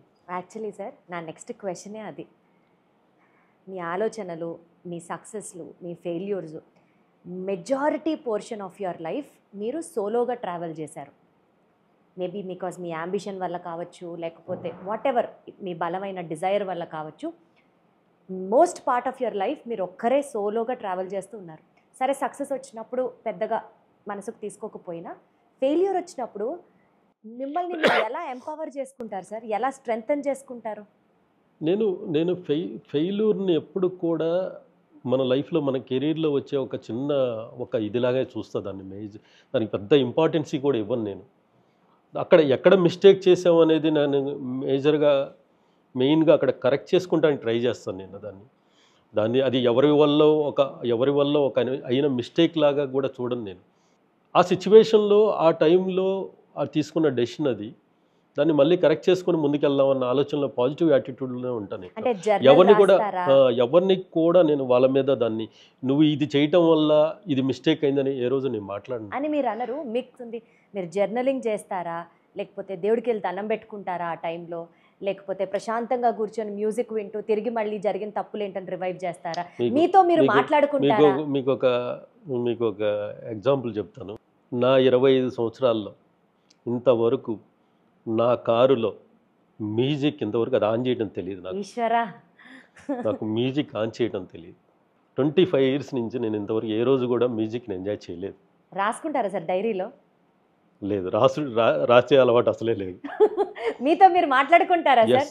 ఎందుకంటే 100% నాతో నేను ఎక్కువ మాట్లాడుకునేది నాతో నేనే. అద్భుతం. నాతో నేనే ఎక్కువ మాట్లాడుకుంటాను. ఎవరిచ్చిన సజెషన్స్ అయితే తీసుకుంటాను.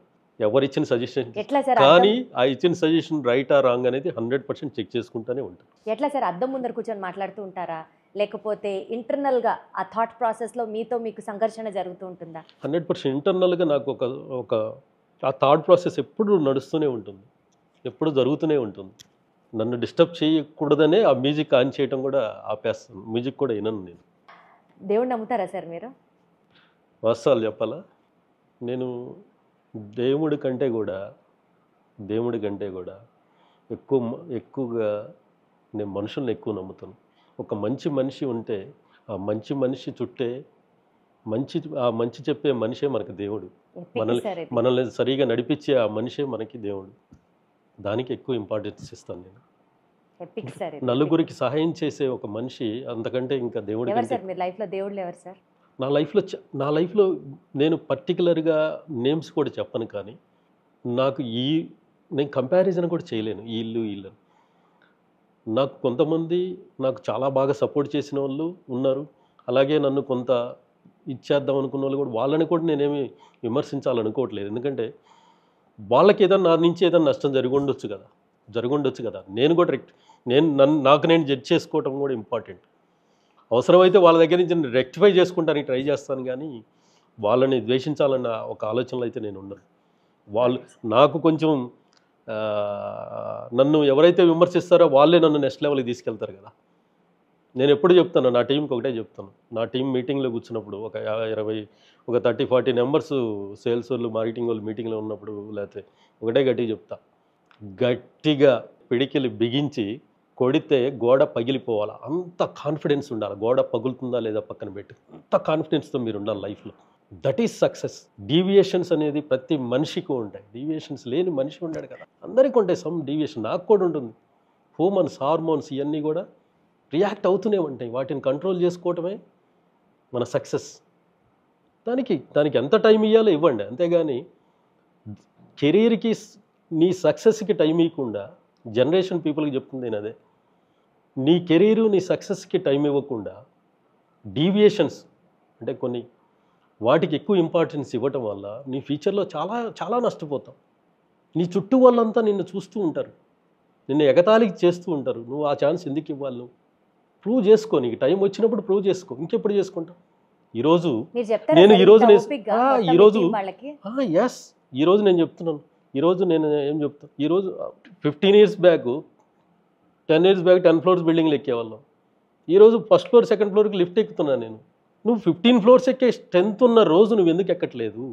ఆ రోజు హార్డ్ వర్క్ చెయ్యి, నీ కాడ ఉంది కదా, ఆ టైం ఇచ్చాడు కదా, ఆ టైం ఉంది కదా నీ కాడ, ఆ టైం నువ్వు కరెక్ట్గా యూటిలైజ్ చేసుకోమని చెప్తాను. పీపుల్స్ ఇప్పుడు వచ్చే జనరేషన్ పీపుల్కి నేను అబ్జర్వ్ చేసింది, ఇమీడియట్గా ఫాస్ట్గా సక్సెస్ సక్సెస్ కావాలి.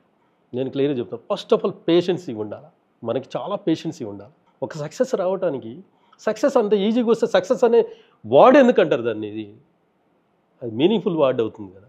సక్సెస్ అనే దానికి అవ్వాలంటే చాలా పేషెన్సీ ఉండాలి.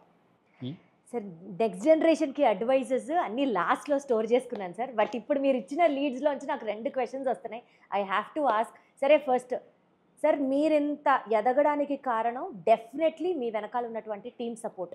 డైలీ వేజ్ వర్కర్ దగ్గర నుంచి, మీ కంపెనీలో పనిచేస్తున్నటువంటి వర్కర్ దగ్గర నుంచి, ఒక హై అండ్ మేనేజ్మెంట్ వరకు it is a team support.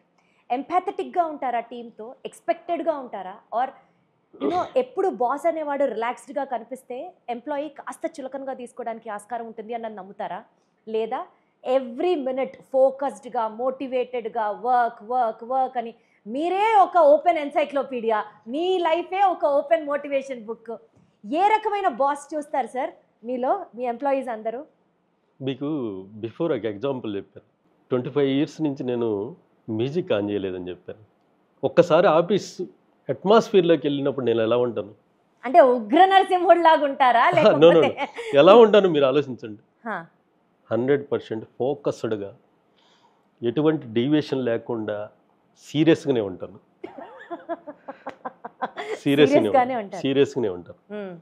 మళ్ళీ ఆ ఫ్రెండ్లీ ఆ అట్మాస్ఫియర్ వచ్చినప్పుడు దాంట్లో వాళ్ళతో నేను మింగిల్ అవుతాను. దానికి ఏం ప్రాబ్లం ఉండదు. లంచ్ టైంలో కానీ లేకపోతే బయటికి వెళ్ళినప్పుడు కానీ వాళ్ళతో మింగిల్ అవుతాను. అది కూడా క్యాలిక్యులేటెడ్గా. క్యాలిక్యులేటెడ్, దానికి కూడా టైం చూసుకొని అవుతాను. బాబోయ్. రైట్. ఇందాక మీరు అన్నారు చూసారా, పిడికిలు బిగించి గోడను పగలగొడితే మొత్తం పగలాల్సిందే.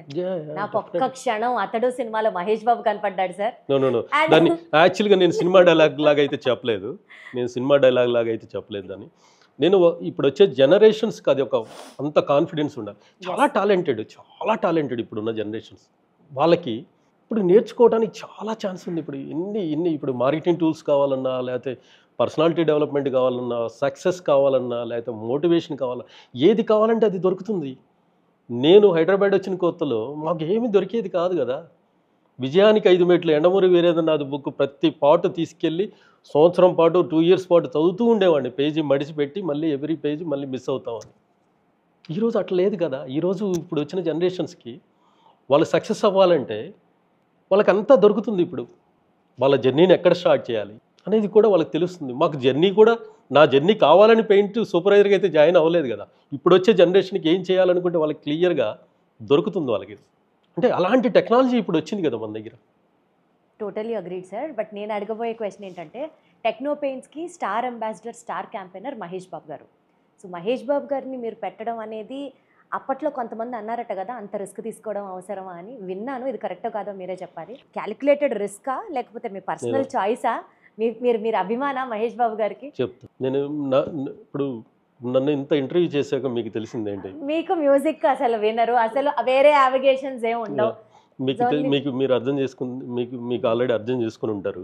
నేను ఏ పని చేసినా నెంబర్ 1గా ఉండాలి. టెక్నో పెయింట్స్కి రైట్ చాయిస్. ఆయనకున్న గ్లామర్ కావచ్చు, ఆయనకున్న ఫ్యామిలీ, దానివల్ల ఆయన్ని సెలెక్ట్ చేసుకున్నాం మేము.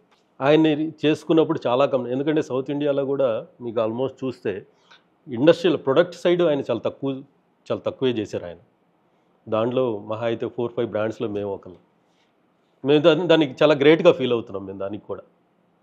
సార్, ఇప్పటి వరకు పెయింటింగ్ ఇండస్ట్రీ అంటే దానికి సంబంధించినటువంటి గ్లామర్ గురించే మాట్లాడుకున్నాం. సీన్ కట్ చేస్తే డార్క్ రియాలిటీస్ కూడా ఉంటాయి sir. For example, world wide మాట్లాడుతున్నాను సార్, నేను గ్లోబలీ మాట్లాడుతున్నాను. పెయింటింగ్ ఇండస్ట్రీలో కొన్ని హిడెన్ ఛాలెంజెస్ ఉండొచ్చు, లేకపోతే సెక్టర్స్ కొన్ని ఆథరైజ్డ్గా, రెగ్యులేటెడ్గా లేని సెక్టర్స్ ఉండొచ్చు. ఎస్పెషల్లీ మార్జిన్స్ విషయంలో కూడా చాలా తక్కువ మార్జిన్స్ ఉండడం, అది కొంచెం కష్టంగా ఉండొచ్చు. ఇలాంటి డార్క్ రియాలిటీస్ గురించి మీరు ఎలా రియాక్ట్ అవుతారు సార్? అంటే దీన్ని రెగ్యులేట్ చేయాలి అని మీకు ఎప్పుడైనా అనిపిస్తుందా?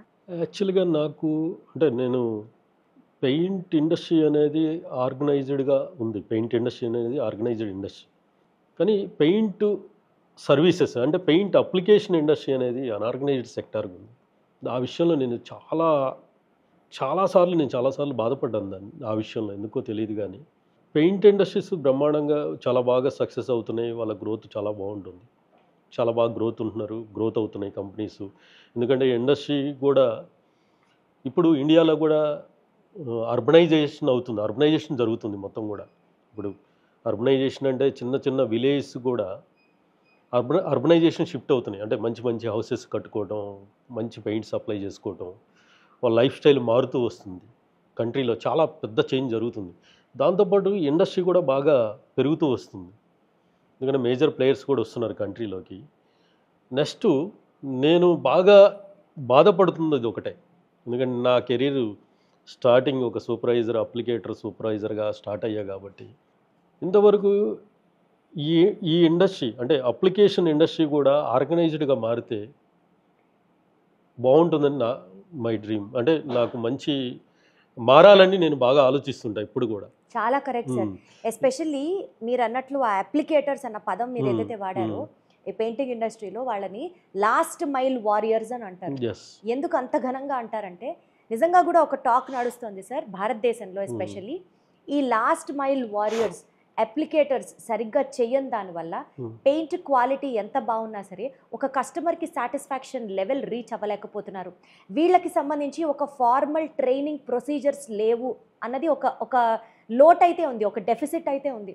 దీన్ని స్పెసిఫిక్గా మీ కంపెనీ ఏమైనా టేకప్ చేసే ఆలోచన? దాన్ని నేను అడ్రస్ చేస్తానంటే నా ఒక కంపెనీ కోసం నేను ఇది అడ్రస్ చేయట్లేదు. నేను ముందే చెప్పాను కదా, మీకేం చెప్పానంటే దీన్ని ఆర్గనైజ్డ్గా మారితే అందరికీ బాగుంటుంది, హెల్తీగా ఉంటుంది ఆర్గనైజేషన్ అని. దీన్ని ఎట్లా చేశారంటే పెయింట్ అప్లికేషన్ని చాలా కంపెనీస్ ఎట్లా ప్రొజెక్ట్ చేసినాయి అంటే ప్రొడక్ట్ని సేల్ చేసుకోవటానికి ఒక కాస్ట్ని ఫిక్స్ చేసేసి అప్లికేషన్ ఛార్జ్ ఇంత, మెటీరియల్ కాస్ట్ ఇంత అని చెప్పేసి చాలామందికి ఒక ప్రైజ్ కోట్ ఇవ్వటం. అదేమవుతుందంటే బియాండ్ దట్ ఒక టైం గడిచాక, ఒక సంవత్సరంన్నర గడిచాక ప్రాజెక్ట్ డెలివరీ చేయడానికి ఆ కాస్ట్ పెరిగిపోతుంది. అక్కడ కాస్ట్ చాలా చేంజ్ అయిపోతుంది. వీళ్ళు ఏం చేస్తారంటే ఈ కంపెనీస్ వాళ్ళు ప్రొడక్ట్ అమ్ముకోవడానికి, ప్రొడక్ట్ సెల్ చేసుకోవడానికి నా స్క్వేర్ ఫీట్ ఇంత కవరేజ్ వస్తుంది, నా ప్రొడక్ట్ పుట్టి ఇంత కవరేజ్ వస్తుంది, ప్రైమర్ ఇంత కవరేజ్ వస్తుంది, పెయింట్ ఇంత కవరేజ్ వస్తుందని ఒక క్యాలిక్యులేషన్ ఇస్తున్నారు. అది ఎవరిస్తున్నారు? అది ఎవరివ్వాలి? ఇప్పుడు మనం జనరల్గా ఎగ్జాంపుల్ ఒక వంట చేసే చెఫ్ ఉన్నాడు అనుకోండి, వాడికి వెజిటేబుల్స్ ఎట్లా కట్ చేసుకోవాలి, దాంట్లో ఆయిల్స్ ఎంత వాడాలి, మసాలాస్ ఏం చేయాలి, ఫైనల్గా కుక్ ఎంత బాగా రావాలనేది దాన్ని డిజైన్ చేసుకుంటాడు. కానీ ఇక్కడ ప్రైస్ కోట్ ఎవరిస్తున్నారండి? ఇక్కడ ఈ ఇండస్ట్రీని ఎవరిస్తున్నారండి కోట్? ఇది అదే నేను చెప్తుంది, ఆ చెఫ్ ఇస్తే దాన్ని ఫాలో అవ్వాలి. కానీ ఇక్కడ అప్లికేటర్ ఇవ్వట్లేదు దాని కాస్ట్, కంపెనీ సెల్ ఇస్తున్నాయి. ఇక్కడ కంపెనీ సెల్ ఇవ్వటం వల్ల ఈరోజు కాంట్రాక్టర్స్ ఇంతవరకు నాతో పాటు కెరీర్ స్టార్ట్ చేసిన ఏ కాంట్రాక్టర్ కూడా సక్సెస్ అయింది లేదండి. ఇండస్ట్రీని బతికేయటం కూడా చాలా ఇంపార్టెంట్ కదా. నేను అదే చెప్తున్నాను, నువ్వు బతకటం కాదు, నీతో పాటు నలుగురిని బతికించు. కానీ ఇంకొకటి కూడా నేను క్లియర్గా చెప్తున్నా, వీళ్ళు ప్రైజ్ తీసుకొని, బెస్ట్ ప్రైజ్ తీసుకొని ఇచ్చామని కాంట్రాక్ట్ ఇచ్చి ఈరోజు వాళ్ళు ఎంత సఫర్ అవుతున్నారో నాకు కూడా తెలుసు. ఎందుకంటే ప్రైజ్ ఆ కాస్ట్లో, ఆ బడ్జెట్లో ఎక్కడ మ్యాచ్ అవ్వట్లేదు. ఫైనల్గా ఒక ప్రాజెక్ట్ ఒక 1 year 6 months డిలే అయితే ఒక డెవలపరు, ఒక బిల్డరు, ఒక ప్రాజెక్ట్ది దాని కాస్ట్ ఓవర్ హెడ్ ఎంత పెరుగుతుందండి? ఆపరేషనల్ కాస్ట్ ఎంత పెరుగుతుంది? ఆ ప్రాజెక్ట్లో ఆపరేషన్ కాస్ట్ ఒక పెయింటింగ్ వల్లే ఎవ్రీ ప్రాజెక్ట్ డిలే అవుతుంది. మీరు చూసుకోండి, మీరు ఒక హౌస్ కట్టుకున్నా కానీ మీరు ఒకసారి స్టడీ చేయండి, మిగతా వర్క్స్ అన్నీ కూడా టైంకి అవుతాయి, ఇది అవ్వదు. ఎందుకంటే ఒక సర్ఫేస్ ప్రిపరేషన్ దగ్గర నుంచి సూటబుల్ స్పెక్ దగ్గర వరకు నెంబర్ ఆఫ్ కోడ్స్ అప్లై చేయాలంటే డిపెండింగ్ ఆన్ ఆల్ వెండర్స్.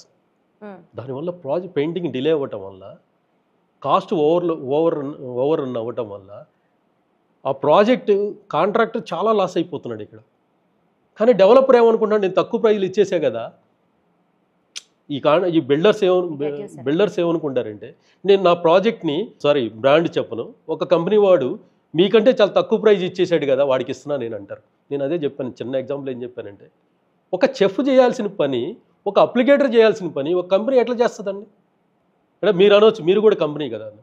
నేను కంపెనీ అయినా నేను ప్రాజెక్ట్ని నేను నేను అకౌంటబిలిటీ తీసుకుంటున్నాను, ఓనర్షిప్ తీసుకొని చేస్తున్నాను. కానీ వాళ్ళు అలా చేయట్లేదు కదా. ఎవరో థర్డ్ పార్టీ అప్లికేటర్ని తీసుకెళ్ళి అక్కడ పెట్టేసి పాపం వాడికి వర్కౌట్ అవుతుందో లేదో కూడా వాడికి కూడా తెలియదు, వాడిని తీసుకెళ్ళి అక్కడ పెట్టేస్తున్నారు. వాడు ఏమవుతుంది, కొంత చేసేసరికి లాసుల్లోకి వెళ్ళిపోతున్నాడు, ప్రాజెక్ట్ లేట్ అయిపోతుంది. ఈ లేట్ అవ్వడం వల్ల, పెయింటింగ్ లేట్ అవ్వడం వల్ల ప్రాజెక్ట్ 6 నెలలు 6 మంత్స్ లేట్ అయితే ఒక డెవలపర్కి దాని ఓవర్ హెడ్స్ ఎంత పెరుగుతాయండి? నెక్స్ట్ కస్టమర్స్ దగ్గర నుంచి పెయింట్ అప్లై చేస్తేనే ఓసీ వస్తుంది. అక్కడ 20-30% వాళ్ళకి రావాల్సిన ఫండ్స్ ఫ్లో రాదు. ఈ ఫండ్స్ ఫ్లో రాకపోవడం వల్ల దాని మీద బ్యాంక్స్కి పే చేయాల్సిన బ్యాంక్స్ ఫండింగ్ చేయాల్సిన దానికి రేట్ ఆఫ్ ఇంట్రెస్ట్ పే చేసుకోవాలి. Totally I get. యా మళ్ళీ ఈ మనీ ఇంకెక్కడన్నా పెట్టుకుంటే ఇంకో ప్రాజెక్ట్ రెవెన్యూ సైకిల్లోకి వస్తుంది. ఇది ఎవరు కూడా నేను చాలామందికి ఎక్స్ప్లెయిన్ చేసే ట్రై చేశాను. నేను వెళ్ళిన ప్రతిసారి కన్విన్స్ చేశాను, చాలామందిని చేంజ్ చేయగలిగాను, వాళ్ళకు కూడా పాపం అర్థం చేసుకోగలిగారు. సరే, ఇండియాలో ఒక పర్సెప్షన్ ఉంది, పెయింటింగ్ అనేది ఒక ఫినిషింగ్ ప్రోడక్టే కానీ ఒక ఫ్యూచరిస్టిక్ ఇండస్ట్రీ లాగా చూడట్లేదు. చూడండి ఇండస్ట్రీలో నేను అసలు ఈ పెయింటింగ్ ఇండస్ట్రీలో ఇండియాకి ఎంత పొటెన్షియాలిటీ ఉంది సార్? What you feel? యాక్చువల్గా పెయింట్ ఇండస్ట్రీకి ఇప్పటివరకు మన కంట్రీలో ఫర్ క్యాపిటల్ కన్జంప్షన్ 4-4.5 kg ఉందండి. డెవలప్డ్ కంట్రీస్లో 15 to 20 kg ఉందండి. అంటే మనకంటే మనం ఇంకెక్కడున్నాం ఒకసారి ఆలోచించండి మీరు. 4 kg ఎక్కడ, 15 to 20 kg అంటే ఇంకా చాలా గ్రోత్, ఇంకా మనకి చాలా స్కోప్ ఉంది మన ఇండస్ట్రీ ఎదగడానికి. ఇండియన్ ఇన్ఫ్రా గ్రో అయింది లాస్ట్ 10 years నుంచే. బిఫోర్ అసలు మీకు ఈ హై రైజ్ బిల్డింగ్స్, ఇన్ని టవర్స్, ఇన్ని బిల్డింగ్స్ 10-15 years, ఈ 10 years నుంచే కదండి ఇండియన్ యాక్చువల్ రియల్ గ్రోత్ చూస్తుంది మనం 10 years నుంచే. నెక్స్ట్ 25 years అబ్నార్మల్ గ్రోత్ రాబోతుంది కంట్రీలో. ఇండస్ట్రీ కూడా చాలా చేంజ్ జరగబోతుంది.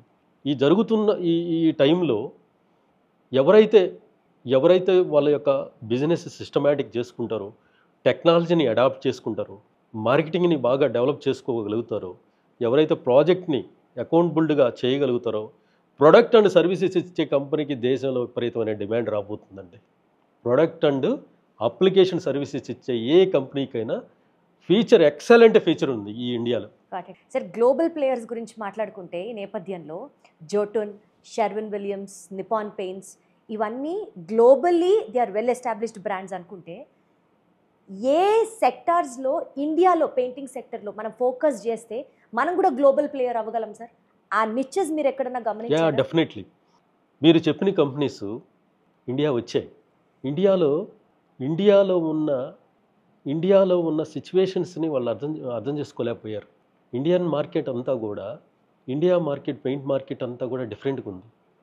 కంప్లీట్గా రీటైల్ B2Cలోకి వెళ్ళిపోయింది. అది 90% బిజినెస్ అక్కడ నడుస్తుంది. చాలా అనార్గనైజ్డ్గా ఉంది అక్కడ. ఒక మార్కెట్ లీడర్ మాత్రం అక్కడ చేసుకోగలిగే స్టేజ్లో ఉంది. నువ్వు గ్లోబల్ ప్లేయర్ అయినా కానీ నీకు అక్కడ నీ బ్రాండ్ పొజిషన్ చేయడం అంత ఈజీ కాదు అక్కడ. ఎందుకంటే వీళ్ళ సిస్టమ్స్, వీళ్ళ కండిషన్స్ ఇవన్నీ కూడా యాక్సెప్టబుల్గా ఉండవు ఇక్కడ. ఇండియాలో అంత ఈజీ కాదు గ్లోబల్ ప్లేయర్ సర్వే అవ్వడం. కానీ ఇండియా గ్లోబల్ మార్కెట్లో ఒక పొజిషన్కి చేరగలదా? ఇండియాలో ఉన్న కంపెనీస్ అంటున్నారా మీరు? ఎస్, ఇండియాలో ఉన్న కంపెనీస్ 100%. మాలాంటి కంపెనీస్కి ఆపర్చునిటీ ఉంది. మా కంపెనీస్కి నేను చెప్పే కదా, ఇండస్ట్రీ అంతా ఒక సైడ్ మార్కెటింగ్ చేస్తుంటే మేము ఇంకో సైడ్ చేస్తాం. మ్యానుఫ్యాక్చరింగ్ అండ్ అప్లికేషన్ సర్వీస్ చేసే కంపెనీకి ఇండియా కాదు గ్లోబల్గా ఎక్కడికి వెళ్ళినా దాన్ని ఏమంటారు, ఒక మంచి రెడ్ కార్పెట్ వేసి పిలుస్తారు. డెఫినెట్గా అలాంటి ఆర్గనైజేషన్ మేము తయారు చేస్తాం. అలాంటి ఎంటర్ప్రెన్యూర్స్ని తీసుకొచ్చి ఈ ఆర్గనైజేషన్లోకి అలాంటి కంపెనీని తయారు చేస్తాం. నా చివరి శ్వాస ఉన్నంత వరకు దాని మీద నా ఫైట్ చేస్తాను, డెఫినెట్గా చేస్తాను నేను. సార్, పొటెన్షియాలిటీ ఉంది. ఎక్కడైతే ఫోకస్ చేయాల్సిన ఏరియాస్ ఉన్నాయో అవి మీకు క్లియర్గా విజన్ ఉంది. So you can work on that. కానీ మోస్ట్ ఇంపార్టెంట్లీ సార్, ఏదైనా సరే ఈ స్ట్రాటజిక్ ప్లాన్స్ అన్ని క్వాలిటీ ఆఫ్ ది ప్రోడక్ట్ తర్వాతే వస్తాయి. ఎవరైనా సరే మా ప్రోడక్ట్ తోపు అనే మాట్లాడతారు. బట్ అపార్ట్ ఫ్రమ్ దట్, ఆనెస్ట్గా నిజంగా టెక్నో పెయింట్స్కి సంబంధించి ప్రోడక్ట్ మిగిలిన మార్కెట్లో అవైలబుల్గా ఉండే ప్రోడక్ట్స్ కంటే ఏ రకంగా అది యూనిక్ సార్? ఏ రకంగా అది డిస్టింగ్విష్డ్? మీరు ఎందుకంత కాన్ఫిడెంట్గా చెప్పగలుగుతున్నారు మీ ప్రోడక్ట్ గురించి? ఎందుకంటే అదర్ కంపెనీస్ వెళ్ళిన సెక్టార్స్ వేరు, నేను వెళ్ళిన సెక్టార్ వేరు. నేను డైరెక్ట్ ఎండ్ కస్టమర్ దగ్గరికి వెళ్తున్నా ఈరోజు. ఎండ్ కస్టమర్ దగ్గరికి వెళ్ళినప్పుడు నేను ఒక ఇన్ని గ్రేడ్స్, ఇన్ని క్వాలిటీస్ నేను తీసుకొని వెళ్ళట్లేదు. నేను తీసుకెళ్తున్నది ఒకటే క్వాలిటీ అనే ఒక ప్రోడక్ట్ని తీసుకెళ్తున్నా అక్కడికి. నేను ఒక 2 గ్రేడ్స్, 3 గ్రేడ్స్, 4 గ్రేడ్స్ అని నేను ఎక్కడ కూడా కస్టమర్ని కన్ఫ్యూజ్ చేయట్లేదు. కస్టమర్ని కన్ఫ్యూజ్ చేసి కస్టమర్ మీద ప్రైజ్ అనే ఒక ఓవర్లోడ్ పెట్టేసి కస్టమర్ని కన్ఫ్యూజ్ చేసి మార్కెటింగ్ చేసుకోవట్లా నేను. నాది 100% క్వాలిటీ ప్రోడక్ట్, జెన్యున్ ప్రోడక్ట్, దానికి ఒక గుడ్ ప్రైజ్, దాన్ని ఒకటి ఫిక్స్ చేసుకున్నా. ఎక్కడ కూడా మీరు ఈరోజు మార్కెట్లో చూసుకుంటే మీరు ఒక షాప్కి వెళ్తే వాడు ఎన్ని గ్రేడ్లు, ఒక ప్రోడక్ట్లో ఎన్ని గ్రేడ్లు చూపిస్తున్నాడండి. ఇదంతా ఎవరు చేస్తున్నాడు? ఇదంతా కన్ఫ్యూజ్ కాదా? ఇదంతా మార్కెటింగ్ స్ట్రాటజీ కాదా? లాస్ట్ ఇయర్ ఒక ప్రోడక్ట్ అదే నేమ్ పెట్టి 10,000 అంటున్నాడు, 10,000 రూపీస్ చెప్తున్నాడు. ఇదే దానికి ఇంకొక ప్రోడక్ట్కి ఒక ప్లస్ మైనస్ యాడ్ చేసి 15,000 అంటున్నాడు. సేమ్ క్వాలిటీ ప్రోడక్ట్నే. దిస్ ఈజ్ కన్ఫ్యూజ్డ్ అండి. ఇదంతా ఎవరి మీద పడుతుంది? ఇదంతా కూడా కన్జ్యూమర్ నష్టపోతున్నాడు ఇక్కడ. కస్టమర్ని కన్ఫ్యూజ్ చేసి మార్కెటింగ్ చేసుకుంటున్నారు. అంటే నేను ఈ పాయింట్ యాక్చువల్గా అయితే బిజినెస్ మ్యాన్గా అయితే చెప్పకూడదు కూడా, కానీ ఇది కరెక్ట్ కాదు కదా. ఇది కరెక్ట్ కాదు, 100% కరెక్ట్ కాదు. వాళ్ళ నెంబర్స్ని పెంచుకోవటానికి ఆడుతున్న గేమ్ ఇదంతా. వాళ్ళ నెంబర్స్ని పెంచుకోవటానికి ఆడుతున్న గేమ్ ఇదంతా కూడా. ఈ గేమ్లో రియల్గా కన్జ్యూమర్స్ నష్టపోతున్నారు. రియల్ కన్జ్యూమర్స్ నష్టపోతున్నారు. మా కంపెనీ అలా కాదు. ఒకటే క్వాలిటీ, ఒకటే ప్రోడక్ట్, ఒకటే క్వాలిటీ. దీంట్లో 4 గ్రేడ్స్ 5 గ్రేడ్స్ లేవు ఇక్కడ. నేను పెట్టను దాంట్లో. అదే నేను ఎంత ప్రాక్టికాలిటీకి దగ్గరగా ఉన్నానో ఆలోచించండి మీరు. నా R&D, నా క్వాలిటీ, నా అప్లికేషన్ సర్వీసెస్ కన్జ్యూమర్కి రీచ్ అయ్యేటట్లుగా ఒక క్వాలిటీ ప్రోడక్ట్ని క్వాలిటీ అప్లికేషన్తో రీచ్ అయ్యేటట్లుగా ప్లాన్ చేస్తున్నాం. అదంతా కూడా this is very fundamental exercise అండి. నేను అదే చెప్పాను, business man is different, entrepreneur is different. నేను చూస్తుంది లాంగ్ టర్మ్. ఒక కన్జ్యూమర్ పాయింట్ ఆఫ్ వ్యూలో ఆలోచించి వాడు నష్టపోకూడదు అన్న సెన్స్లో మాట్లాడుతున్నారు కదా సార్. ఇప్పుడు సార్ మీకే గనక పవర్ ఉంటే, మీకే గనక ఏదన్నా మార్చే పవర్ ఉంటే, పాలసీ లెవెల్లో మార్పు తీసుకొస్తారా? మైండ్ సెట్ లెవెల్లో మార్పు తీసుకొస్తారా? ఎథికల్ లెవెల్లో మార్పు తీసుకొస్తారా? ఎథికల్ లెవెల్లోనే తీసుకొస్తాను. నేను ఎక్స్పెక్ట్ చేయలేదు సార్ ఈ ఆన్సర్. ఎథికల్ లెవెల్లోనే తీసుకొస్తాను. ఏం చేంజ్ చేస్తారు సార్? ఎథికల్ లెవెల్లోనే తీసుకోవాలి. కొన్ని ఎథికల్ వాల్యూస్తో మనం ప్రొడక్ట్ మ్యానుఫ్యాక్చరింగ్ చేయాలి. దానికి ఒక కాస్ట్ని, దానికి ఎంత కాస్ట్ అయితే మనం ఇవ్వాలనుకుంటున్నా ఆ కాస్ట్లో కూర్చోబెట్టాలి. ఏ ఎక్సైజ్లో మనం ఆ ప్రోడక్ట్ని ఆ సర్ఫేస్కి సూటబుల్ అప్లికేషన్ తీసుకురావడం అనేది వెరీ వెరీ ఇంపార్టెంట్ అండి. మెయిన్ మిస్సింగ్ పాయింట్ ఇదే. ప్రతి ఒక్కరు ఒక బీఓకి తయారు చేసేసి 2 కోట్స్ ఇది, 1 కోట్ ఇది అంటారు. వాట్ ఈజ్ దిస్ అండి? ఈరోజు మనం వేసుకునే ఒక డ్రెస్సు మనకు మ్యాచింగ్ చూసుకుంటున్నాం. ఒక డ్రెస్సు మనం వేసుకునే క్లాత్స్ ఒక మ్యాచింగ్ చూసుకుంటున్నాం. మనం ట్రౌజర్ ఏం వేసుకోవాలి, దానిపైన షర్ట్ ఏం వేసుకోవాలి, వాచ్ ఏం పెట్టుకోవాలి, షూ ఏం వేసుకోవాలి చూస్తాం. ఒక పెద్ద ప్రాజెక్ట్ తీసుకొని సింపుల్గా ఒక బీఓకి పంపించేస్తారు. That is suitable or not అని కూడా చెక్ చేసుకోరనమాట. నాకు ఫినిష్ కావాలి, నాకు ఇట్లా రావాలని చెప్తారు. ఎట్లా వస్తుంది చెప్పండి? అట్లా రాదు కదా. నేను ఫీల్డ్ స్టార్ట్ చేసినప్పుడు, కాంట్రాక్టర్గా నా కెరీర్ స్టార్ట్ చేసినప్పుడు నేను ముందు ఎక్కడా కూడా కొటేషన్ ఇవ్వలేదండి. నేనేం చెప్తానంటే, నేను వస్తున్నాను, మీ ప్రాజెక్ట్ని విజిట్ చేస్తాను, మీ సర్ఫేస్ని చెక్ చేస్తాను, మీ సర్ఫేస్కి సూటబుల్ స్పెక్ ఇస్తానని చెప్తా. ఈరోజు జరుగుతుంది ఏంటంటే, ఈరోజు మార్కెట్కి అంతా కూడా ఆపోజిట్ జరుగుతుంది.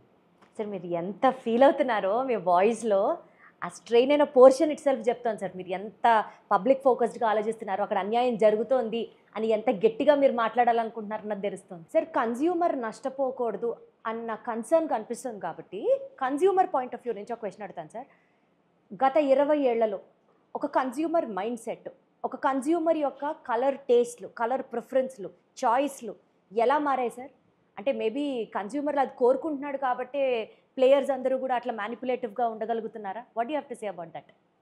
కన్జ్యూమర్ టేస్ట్ చాలా రకాలుగా మారిందండి. అంటే ఇంతకుముందు అంత స్పెండింగ్ కూడా లేదు కాబట్టి వాళ్ళ టేస్ట్ కూడా చాలా మారింది. అంటే వాళ్ళ లైఫ్ స్టైల్ చాలా చేంజ్ జరుగుతుంది కదా.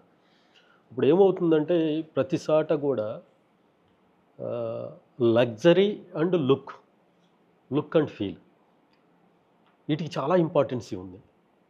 అంటే లగ్జరీలో మనం తీసుకుంటే కొన్ని ఐటమ్స్ లగ్జరీ ఫినిష్ అంటే వాల్ ఫినిషెస్ కావచ్చు, అండ్ అండ్ లగ్జరీ ఫర్నిచర్స్, ఇంట్లో లగ్జరీ ఫర్నిచర్స్ కానీ ఇవన్నీ కూడా మోడర్నైజ్డ్గా ప్రతి రూరల్లో కూడా ఇది బాగా స్పెండ్ చేస్తున్నారు ఇవాళ. అంటే కలర్స్కి చాలా ఇంపార్టెన్సీ వచ్చింది ఈరోజు. వాస్తవంగా చెప్పాలంటే ఈరోజున్న బిజీ లైఫ్లో మీరు చూస్తే మీరు చాలాసార్లు విజిట్ చేస్తుంటారు మీరు. అంటే కొన్ని మాల్స్కి వెళ్ళినప్పుడు కానీ, కొన్ని కాఫీ షాప్స్ కానీ, కొన్ని పబ్స్కి వెళ్ళినప్పుడు, అండ్ లేదంటే మన ఆఫీస్కి వెళ్ళినప్పుడు, ఆఫీస్ నుంచి ఇంటికి వెళ్ళినప్పుడు కూడా మీరు చాలా డిఫరెంట్ టేస్ట్ కనిపిస్తుంటుంది ఆ లగ్జరీ అండ్ లుక్. అసలు మీరు చూడని ఎన్నో ప్రోడక్ట్స్ వస్తున్నాయి ఇప్పుడు మార్కెట్లోకి. దానికోసం మేము చాలా పెద్ద ఎక్సైజ్. మీకు ఒక రకంగా చెప్పాలంటే మా గ్రేటెస్ట్ అసెట్ ఇప్పటివరకు నేను చెప్పలేదు, మీకు చెప్తున్నాను చూడండి. ఇప్పటి వరకు ఈ లగ్జరీ ప్రొడక్ట్స్ అన్నీ కూడా మన కంట్రీకి ఇంపోర్ట్ చేసుకున్నాం ఇప్పటి వరకు కూడా. ఈ లగ్జరీ ఫినిషెస్ అంటే lime base, concrete base, micro topping ఇవన్నీ కూడా ఇప్పటికి కూడా ఇంపోర్ట్ జరుగుతున్నాయి. కానీ టెక్నోపేస్ట్స్ యొక్క గ్రేటెస్ట్ స్ట్రెంగ్త్ ఏంటో చెప్పనా, ఈ ప్రొడక్ట్స్ అన్నీ మోర్ దెన్ 100 ప్రొడక్ట్స్ ఇండియాలో మేము ఫస్ట్ మ్యానుఫ్యాక్చర్ అండి ఇవాళ. Excellent sir. ఈ చెప్తున్న లైమ్ బేస్, కాంక్రీట్ బేస్ ఇవన్నీ కూడా, ఈ ప్రొడక్ట్స్ అన్నీ కూడా దీని target segment is different. High and bungalows and villas and pubs, coffee shops, next IT offices, conventions, star hotels, వీటిలో బాగా నడుస్తుంటుంది. దిస్ మార్కెట్ ఈజ్ ఫాస్ట్గా స్ప్రెడ్ అవుతుంది. మీరు యూరోప్లో కానీ ఏదైనా కంట్రీకి, ప్యారిస్ కానీ ఎక్కడన్నా మీరు యూకే కానీ వెళ్తే ఈ ప్రొడక్ట్లు ఎక్కువ కనిపిస్తుంటాయి మీకు. ఇవి మనకంటే వాళ్ళు ఒక 100 years బ్యాక్ చేసుకున్న ప్రొడక్ట్లు ఇవన్నీ కూడా కెమికల్ ఫ్రీ ప్రొడక్ట్లు. ఈ ప్రొడక్ట్స్ అన్నీ కూడా ఏ కంపెనీలో కూడా ఇప్పటికి కూడా ఇండియాలో మ్యానుఫ్యాక్చరింగ్ చేయట్లేదు. First company in India. ఈ ప్రొడక్ట్లన్నీ ఆల్రెడీ మేము 1 year బ్యాకే మార్కెట్లో తీసుకొచ్చాము.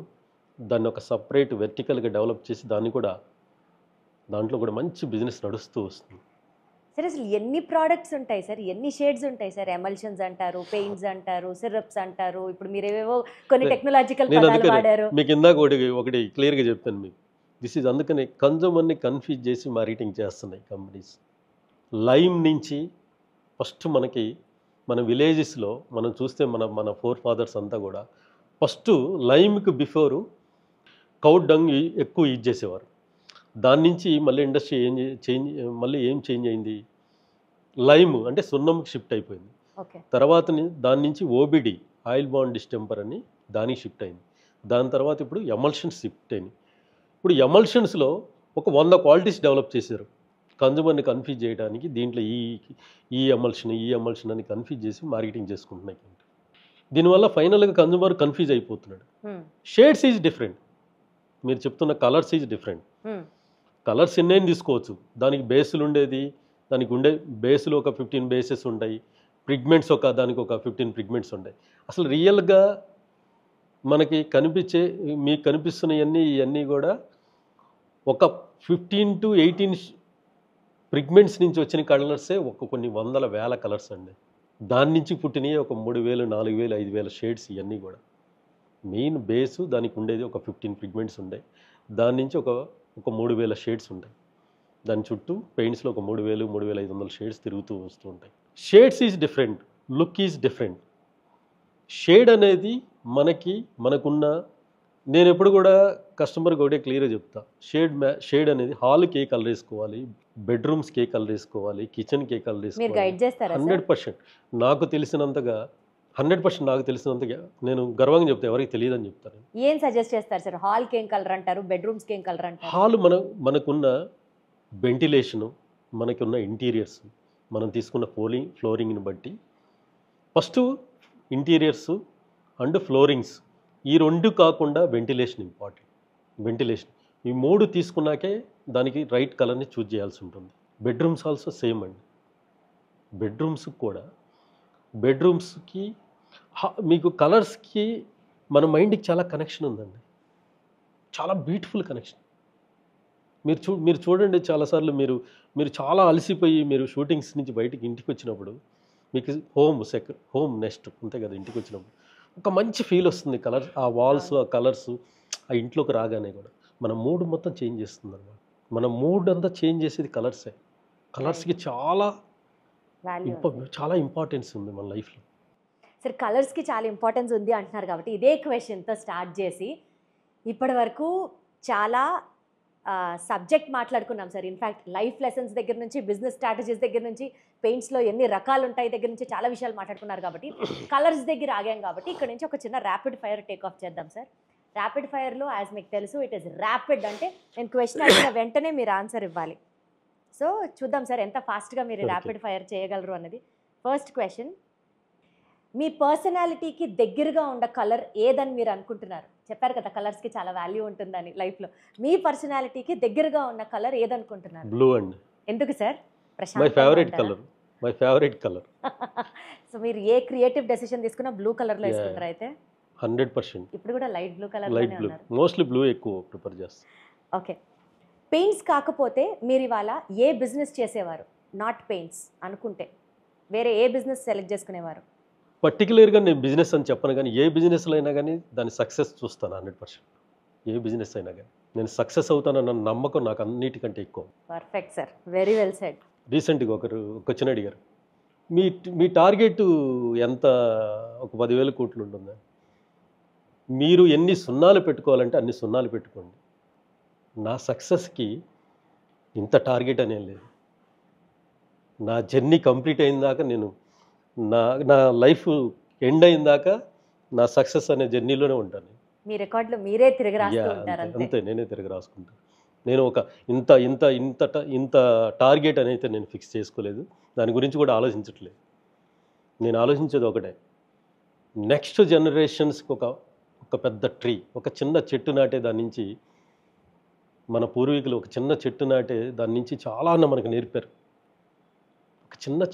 ఒక చెట్టుని ఒక ఇత్తనం వేసి దాని నుంచి చాలా నేర్పారు మనకి. అలాంటిది మన ఫాదర్స్ ఇచ్చిన లైఫ్ని ఒక చిన్న ఇది చాలా చిన్న డ్రీమ్ అండి. ఇది చాలా చిన్న డ్రీమ్. నేను చేయాలనుకున్నది చాలా చిన్న డ్రీము, చాలా చిన్న సక్సెస్ ఇది. దీన్ని కూడా నేను ఫుల్ఫిల్ చేయకపోతే నా లైఫ్కి ఇంకా అర్థమేముంటుంది?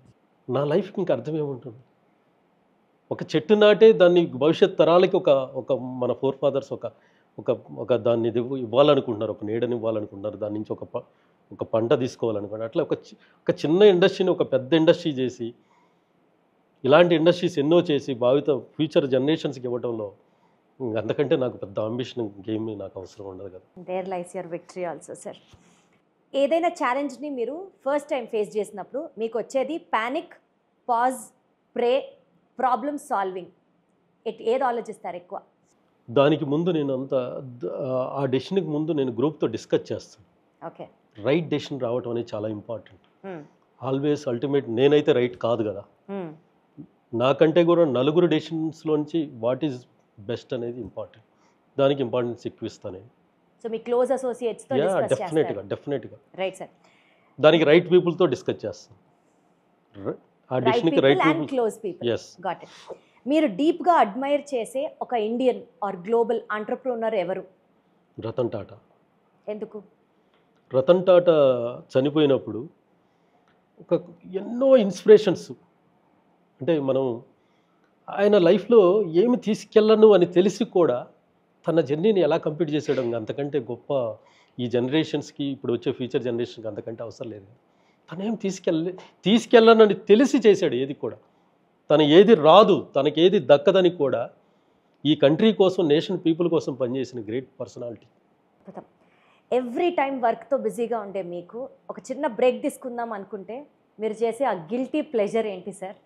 టీవీ చూస్తాను నేను 1 hour 2 hours, కొంచెం బ్రెయిన్ని పక్కన పెట్టాలనుకున్నప్పుడు ఏదైనా ఒక మూవీలో ఇంట్రెస్టెడ్ మూవీ చూస్తాను. అమ్మ బాబోయ్, టీవీ చూడడం కూడా ఒక గిల్టీ ప్లెజర్ అంటే మనం రోజు చేసేది అదే. అసలైంది చేయాల్సింది పక్కన పెట్టి రోజు చేసేది అదే గిల్టీ ప్లెజరా సార్? అమ్మ బాబోయ్. మీ టీం మిమ్మల్ని ఏమని భావిస్తారు సార్? స్ట్రిక్టా, విజనరీనా, కేరింగా? మీకేమని ముద్దు పేరు పెడతారు? విజనరీ. ఓకే, మీ సక్సెస్ ఫార్ములా 3 wordsలో చెప్పాలంటే ఏం చెప్తారు? Complete focused, dedication. Discipline, discipline. Discipline, ఈ 3 వాట్స్. ఇంకొక 4వది పేషెన్సీ. అన్నిటికంటే అస్త్రం పేషెన్సీకి తీసుకుంటాను. సార్ మీ దృష్టిలో డబ్బుతో కొనలేనిది ఏంటి? విలువలు, వాల్యూస్, అన్నిటికంటే వాల్యూస్. డబ్బుతో దేంతో కొనలేము. Ethics, values, 100%, deep rooted sir. 100%. మనిషికి డబ్బు లేకపోయినా బతకొచ్చు, కానీ వాల్యూస్ ఉంటే డబ్బు అదే వచ్చింది. Super sir. ఇప్పుడు మీరు ఇంత లైఫ్ చూశారు, ఇన్ని అప్స్ అండ్ డౌన్స్ చూశారు, ఇన్ని స్ట్రగుల్స్ చూశారు కదా, మీరు టైం ట్రావెల్ చేసి ఆ 18 ఏళ్లకు 19 ఏళ్ల నాటి శ్రీనివాసరెడ్డి దగ్గరికి కనుక మీరు వెళ్ళి ఏదన్నా చెప్పాలంటే ఇలా చేసుకో, ఇలా చూసుకో అని ఏం సలహా ఇస్తారు సార్? ఆ జర్నీ కంప్లీట్ అయిపోయిందండి. ఇప్పుడు నా చేతుల్లో ఏం లేదు. నేను అక్కడికి వెళ్ళి ఇంకా ఆలోచించలేను నేను. ఎందుకంటే నాకు నా థాట్ ప్రాసెస్ ఆల్రెడీ ఒకటి చెప్తుంది, నువ్వు అది చేయి, ఇది చేయని. ఇంకా నేను అక్కడికి వెళ్ళలేదు. ఇంకా బ్యాక్ వెళ్ళి టైం వేస్ట్ చేసే ప్రసక్తే లేదు. టైం వేస్ట్ కాదు, ఇంకా అక్కడికి వెళ్ళలేను. గోయింగ్ ఫార్వర్డ్, ఓన్లీ చూపు ముందరికే ఉంది అంతే. Done sir. Sir on this note, ఇప్పుడు బిజినెస్ చేయాలి అని అనుకునే ఆంటర్ప్రినర్స్కి కానివ్వండి, లేకపోతే పెయింటింగ్ సెక్టర్లోకి రావాలి అని అనుకునే ఫ్రెషర్స్కి కానివ్వండి, యంగ్స్టర్స్ ఆల్ టుగెదర్, శ్రీనివాసరెడ్డి గారి అడ్వైస్ ఏదైనా చెప్పండి సార్ మీ మాటగా. అంటే ఏం చెప్తారు యంగ్ జనరేషన్స్కి? దాంతో కంక్లూడ్ చేద్దాం. యంగ్ జనరేషన్స్కి నేను ఒకటి క్లియర్గా, అంటే మై స్టేట్మెంట్ ఈజ్, వాళ్ళు నెగిటివ్ తీసుకుంటే నెగిటివ్ తీసుకోవచ్చు, దాన్ని పాజిటివ్ తీసుకుంటే పాజిటివ్ తీసుకోవచ్చు, కానీ నేను ఇచ్చే మెసేజ్ మాత్రం క్లియర్. మా జర్నీ స్టార్ట్ అయినప్పుడు మా ఫుట్ స్టెప్స్ ఎక్కడికి వేయాలనేది మాకు క్లారిటీ లేదు. క్లారిటీ లేకుండానే మా జర్నీ స్టార్ట్ చేసాం. కానీ ఈరోజు మీరు జర్నీ స్టార్ట్ చేయాలంటే మీకు ఇప్పుడున్న జనరేషన్స్కి ఎడ్యుకేషన్ బ్యాక్గ్రౌండ్ ఇచ్చారు. ఎడ్యుకేషన్ బ్యాక్గ్రౌండ్ ఉంది మీకు ఆల్రెడీ టాలెంట్ ఉంది. మీ దగ్గర ఆల్రెడీ టాలెంట్ ఉంది. మీకు కావాల్సిన టాలెంట్కి నాలెడ్జ్ని కనుక, ఇప్పుడు నాలెడ్జ్ కూడా మీకు కావాల్సిన నాలెడ్జ్ అంతా మీకు దొరుకుతుంది. ఇప్పుడు ఇంకా కావాల్సింది ఏంటంటే ఫ్యాషన్. మీకు ఆ ఫ్యాషన్ ఉండాలి. ఆ ఫ్యాషన్తో మీరు సక్సెస్ అవ్వాలనే ఒక గ్రేట్ మైండ్ సెట్ని మీరు డెవలప్ చేసుకోగలిగితే ఈ దేశాన్ని, ఇంకా ఈ కంట్రీని మనం ఏ పొజిషన్లో నిలబెట్టగలుగుతాం అనేది మీ చేతుల్లోనే ఉంది. మీరే నెక్స్ట్ 5-10 ఇయర్స్లో ఇప్పుడు జరుగుతున్న వారంతా కూడా మేము నెంబర్ వన్ అని కంట్రీ వారు జరుగుతుంది. కానీ మనం ఇంత పెద్ద కంట్రీ, 150 కోట్ల పాపులేషన్ ఉన్న కంట్రీ, మనం హైయెస్ట్ ఆల్మోస్ట్ 1 or 2 పొజిషన్లో ఉన్న పాపులేషన్లో younger generation below 30-35 years, more than 50% ఉన్న కంట్రీ ఇది. మీరు తలుచుకుంటే, మీరు ఎక్కడా టైం వేస్ట్ చేయకుండా మీ టైంని కరెక్ట్గా యూటిలైజ్ చేసుకుంటే ఈ నెక్స్ట్ 10 ఇయర్స్లో గ్లోబల్గా ఈ వరల్డ్ నెంబర్ 1 కంట్రీ అవ్వటంలో మీ చేతుల్లోనే ఉంది. Thank you so much sir. మీతో మాట్లాడిన ఈ కాన్వర్జేషన్స్ యంగ్ జనరేషన్స్కే కాదు, మేబీ ఏ పాయింట్ ఆఫ్ లైఫ్లో అయినా మళ్ళీ రీస్టార్ట్ అవ్వాలి అని అనుకునే వాళ్ళకి ఒక మోటివేషన్, ఒక ఇన్స్పిరేషన్గా ఉంది. అండ్ మీరు అనుకున్నట్లు ఆ 1 పక్కన infinite number of zeros, success infinite number of zeros sir. ఆ లెవెల్ ఆఫ్ సక్సెస్ చూస్తారు, మీరు చూడాలి అని మనస్ఫూర్తిగా కోరుకుంటూ thank you so much sir. Thank you. లైఫ్లో అందరికీ డ్రీమ్స్ ఉంటాయి, కానీ ఆ డ్రీమ్స్ని ఫుల్ఫిల్ చేసుకోవాలి అని అంటే వాటిని శ్రీనివాసరెడ్డి గారు పెయింట్ చేసుకున్న విధానంగా హార్డ్ వర్క్తో, ఫోకస్తో, డిసిప్లిన్తో, డిటర్మినేషన్తో అండ్ అలాగే పేషెన్స్తో మనం కూడా పెయింట్ చేసుకుంటే మన లైఫ్ నిజంగా అంత కలర్ఫుల్గా ఉంటుందేమో. ఇది టెక్నో పెయింట్స్ కథ మాత్రమే కాదు, టెక్నికలర్ ఇన్స్పిరేషన్ కూడా.